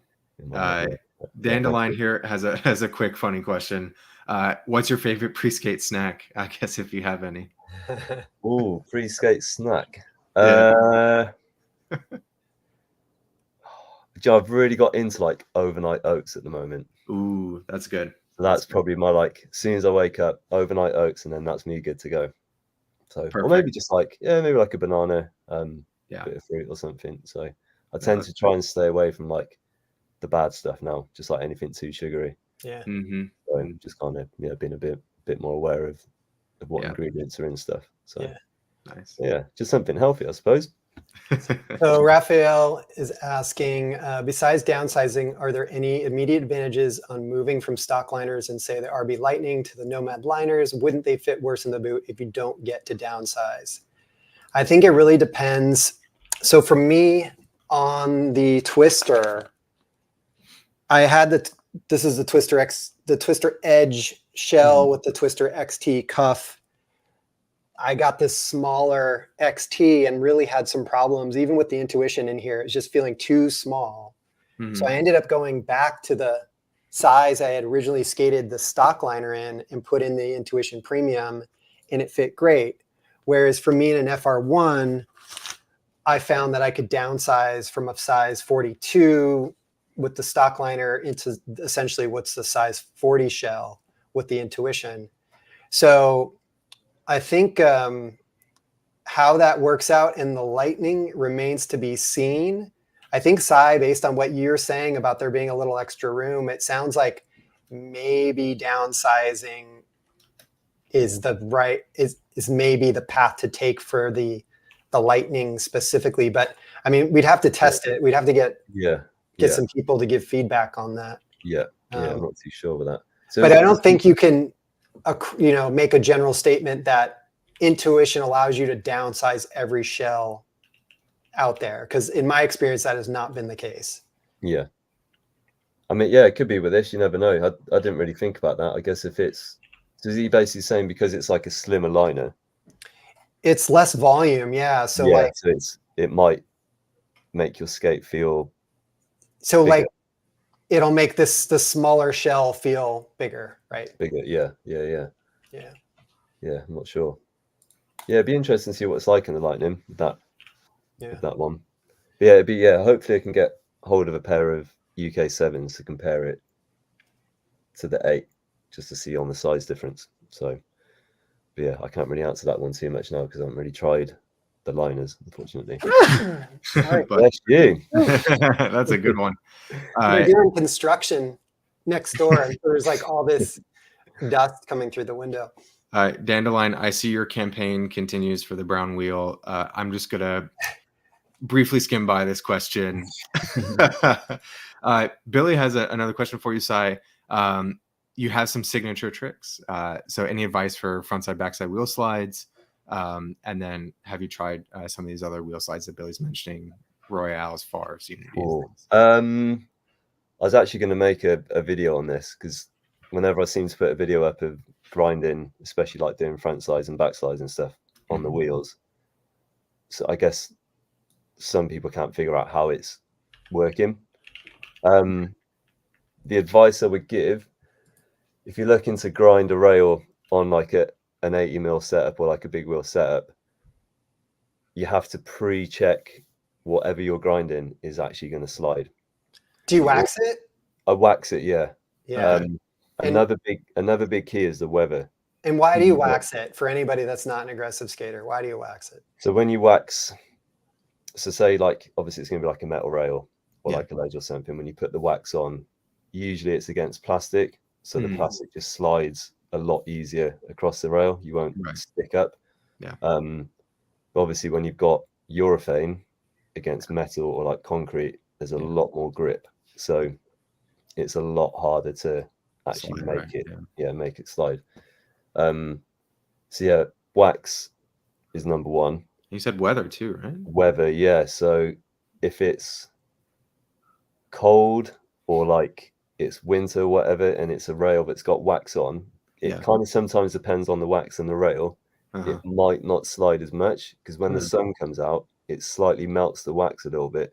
Right. It's like grease almost. Yeah. So like there's the skate park by me, the little rail. During the winter, if I was to wax that and the sun wasn't out, it's quite cold. Yeah. The wax probably isn't going to make me slide.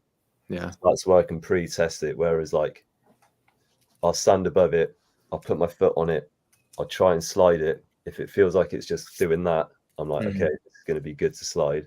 If it comes up, I'm like, I'm not even gonna entertain that because I'm just gonna go boom, like straight down. So yeah, it's kind of just figuring out, and it's a confidence thing as well, just knowing it's going to slide, even though sometimes when I know 100% it will slide, still in the back of my head I'm like, right, I need to go quick at this. If I do stick, I'm going to go flying. So it's just kind of like, right, just commit to it and just kind of bow your feet in a little bit. Don't have them kind of almost magic slide style. Right? Yeah. So I noticed on some of the videos the wheels are still spinning. Which is kind of cool. So I didn't realize they were doing that. Yeah, definitely. So looking forward to it. Sounds like a potential video here. So is that going to be? Are you going to put that on your YouTube? Yeah. Remind everyone what your YouTube channel is. So it's Coburn and it's called Diameter. And it's going to have just a bunch of different stuff, really. It's going to be like the trips I go on, reviews on stuff. That's great. And then kind of tips and just like general, just whatever I feel would make a good video, I suppose. Cool. So, yeah, it's exciting. It's nice going into the YouTube world and trying to make like more longer videos and just thinking about it a little bit more. I'm looking forward to it. Absolutely. Brad, any questions from the Instagram side or anything else we didn't touch on? Let me check. Is there anything? Let's see here. I just want to say hello to everyone who's been watching as well. Yeah. Like as we announced at the beginning of the show, we were simultaneously streaming to 4 locations: the Endless Blading YouTube and Instagram, and also Sai's YouTube channel Diameter and his Instagram as well. So nice. Yeah, you'll have to let us know how this all worked out. I didn't even know you could do that. When you said about the other day, but I was like, oh man, I'm not very good with technology, and I was like, and I don't know what I'm doing here. I don't want to spoil anything that may be in the works side, but Dandelion does have this question: filming for any bigger projects coming up, or just Instagram clips for now? No, I've been filming. It's just on my phone. This is the hard bit. So like, I've been trying to make like a full length kind of like urban / aggressive kind of section. It's all urban skating, but it's like aggressive style tricks. I've been trying to put together like a full length kind of like 4 or 5 minute edit. That's gonna be good. Yeah. That. So, but it's just annoying. Like, obviously iPhones and stuff are really good these days, but it's just not quite as good as like going out with an actual filmer and having that like finished sort of quality. So kind of happy with the stuff I got so far, but absolutely. Sometimes I just wish it was filmed on something other than a phone. But he's got. Well, no matter what it is, we're looking forward to it. I might see if I can either put that on Rollerblade's YouTube channel or maybe like Big Wheel Blading, something like that. So, but yeah, I'll make people aware of when that's. It'll be on my Instagram anyway. So yeah, for sure. We have a lot of great questions here on on Instagram. So all right, let's do it. Amber asks, "What do you say to people similar age to you who want to skate but are nervous? That's a good one. So Amber's my girlfriend, so she's sat downstairs right now. So, what's up, Amber? Sorry, what was the question? What do you say to old farts like us who want to skate but are You guys nervous? are young. Come on, young in spirit. It's because we skate. That's right. What, You want to skate old and nervous to skate. and nervous. Yeah, yeah. Get a break. I don't know. Like, I guess you just got to get out there and do it. Yeah. Like, the more you go out and skate and just kind of ease your way into bigger groups and stuff like that, and just just try and get as confident as you can. And you just got to realize that people. What did she say again? Oh, if you're nervous to skate at your age, what do you say to people similar age to you who want to skate but are nervous? Oh, but are nervous. Maybe hesitant to skate because they feel like they're going to get hurt or something. Yeah, I would find people that are maybe similar ability to you as well, so you can kind of learn with people. I would say find people that are better than you. I was going to say that as well, and to find people that are better as well to kind of help you push yourself a little bit more. But I think it's always good to have someone there a similar ability as well, because you bounce off each other a little bit more, and you kind of realize that maybe you're not quite as bad as you think. I think a lot of the time people think they're worse than what they are. Right. Yeah. And then when you kind of throw them into something that they are nervous about, usually those nerves will go within like 5-10 minutes, because you're keeping up with everyone, and like people are so friendly, and you just kind of almost forget what you're doing, and you're just in that moment skating with everyone. So I think the key is just to keep practicing and try and feel more confident in yourself, really. So, and I just ask people, just approach people and ask people for advice, and people are normally more than happy to kind of like help you out.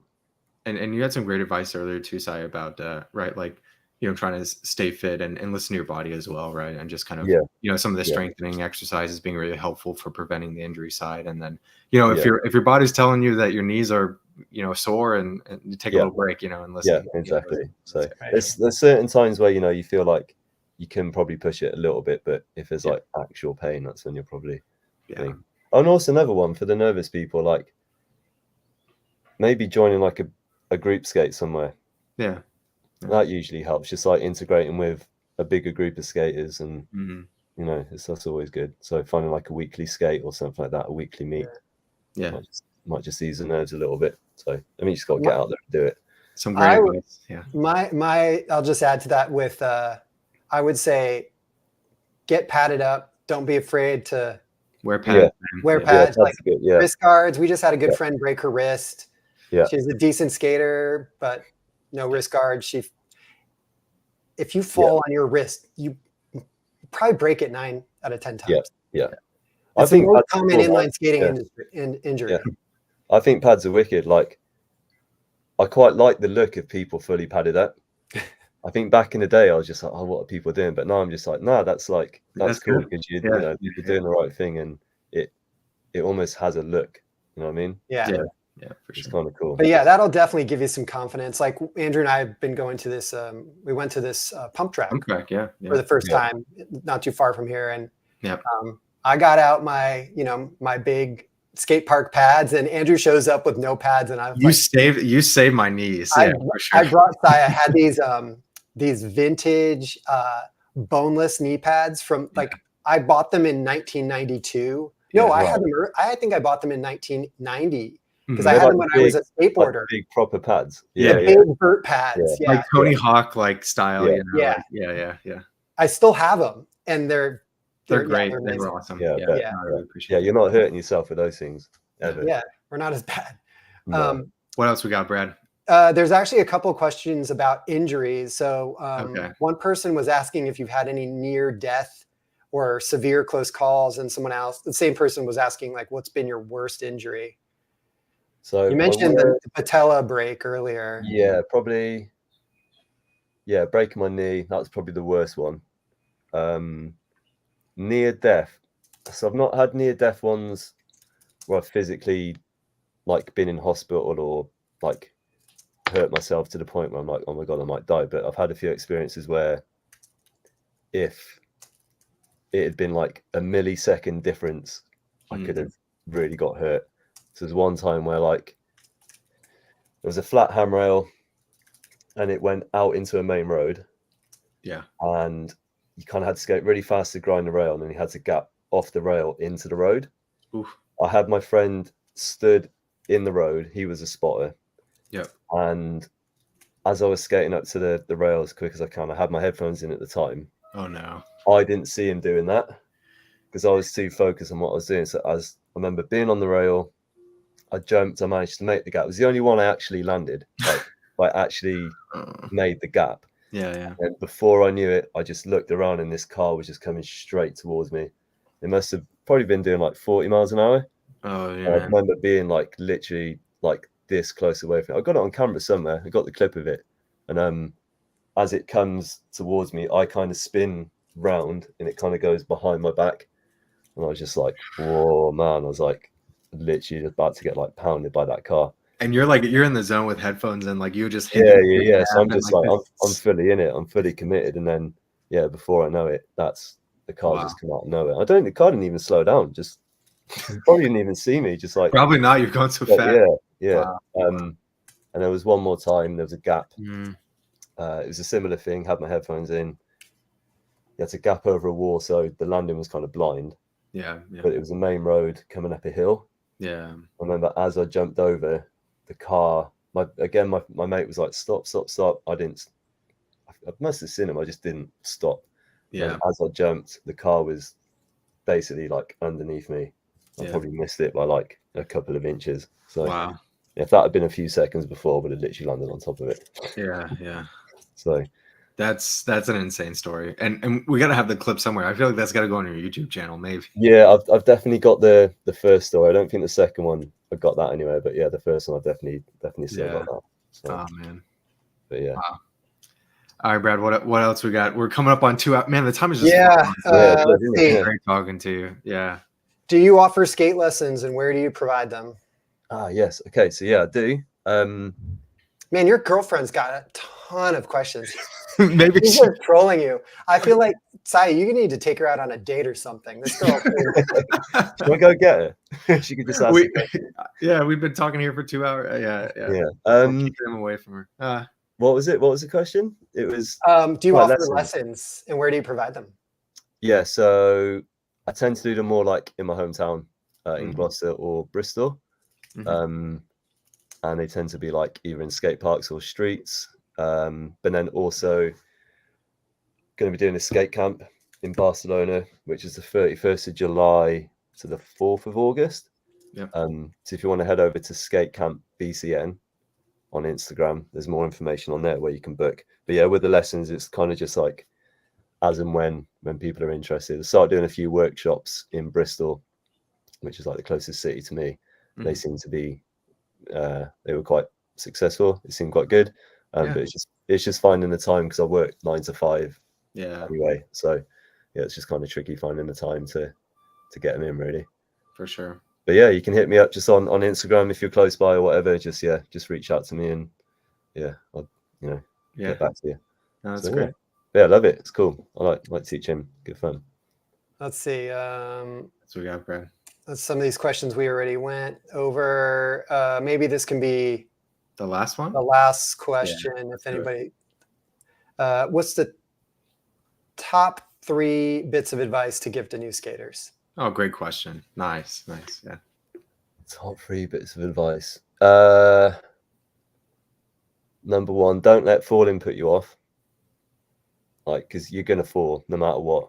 But if you go in with protection and stuff like that, it's gonna hopefully help with injuries, and you might not injure yourself as much. But yeah, if you have one really bad fall to begin with, just don't let that put you off. Just persevere with it. You'll toughen up. Great. 2, just practice. Just keep practicing as much as you can. The more you do it, the easier it's going to get. The less you'll think about kind of what your body's doing, and the more you can concentrate on your surroundings and stuff like that. And 3, I guess, like, find people to skate with. Yeah. Something like that. Just find like a good little group where you can go out and socialize with people, or I don't know. Yeah, I guess probably it. No, that's Or find skates that are comfortable, but you're comfortable wearing. So you don't want any pain or anything. You want it to be an enjoyable experience. So I think some great pieces of advice there, Sai, and certainly some words of wisdom from somebody who's been skating for as long as you have. Brett, I think it's time. You know, people have been waiting. Yeah, this whole has episode for this sweet discount code, Brad. What do we have in store for our listeners today? All right, let's see. I think we got something we can throw up here. Can I go grab Shady while you're doing that? Yeah, go get Shady. Go for it. So for the next 48 hours, starting right now, actually, this is perfect timing. Amazing. Let's see, what was it? It was Endless 100 and 100 RB 165 frames. Yep. 15% off using this coupon code episode 10. Is that a space in the middle? That should not be a space in the middle. Okay, no space, just episode let 10, all one word. Let me fix this. There we go. Perfect. Yeah, so Endless 100, 165 frame. Right, is that very much Shady, everyone? Thanks for all the questions. Oh my god. There's a couple of trolling ones, but I thought no, they're all great. me and Tino downstairs were asking some questions. Who's this adorable furry friend you guys got here? So cute. You were watching downstairs. Oh. Somebody asked me on Instagram if we were going to see a Maxibon. A Maxibon. Oh, Matt. So they're an ice cream in Spain, and they're amazing. I don't have one. We stopped selling them in the UK, unfortunately. But you need to get them in the US because they are banging. Special guest appearances. Yeah. Thanks so much, Amber. That should have been my answer to what I eat before skating. If I could have a Maxibon, it would be that. A Maxibon. There we go. So if you ever come to Europe, make sure you check out Maxibon. Somebody said, Cornetto? What is this? I don't know what that is. Is that a trick? That's a trick, right? Well, Maxibon. No, or Cornetto. What's a Cornetto? Oh, Cornettos. Yeah, that's another type of ice cream that they have in the UK. Ah, nice. Yeah, you guys are missing out. Anyway, all right. I think that'll do it. Episode 10 for the 15% off Endless 100 and Endless 100 RB in the Endless store for the next 48 hours. Sai, thank you so much for coming on. Thank you guys. Honestly, thank you. It's been fun. Absolute pleasure. Hopefully, get to meet you guys in person at some point. Yeah. When you come to the States. Oh yeah, on that point, actually, see, I'll be in New York. End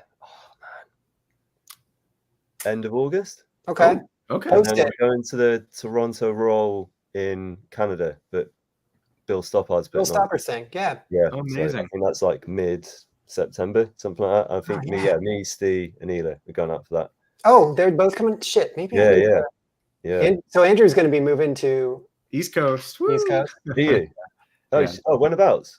I'll be heading out actually in about a week and a half, 2 weeks. Yeah. So, mate, let us know if you're anywhere because we might go to. We were thinking going to Boston as well.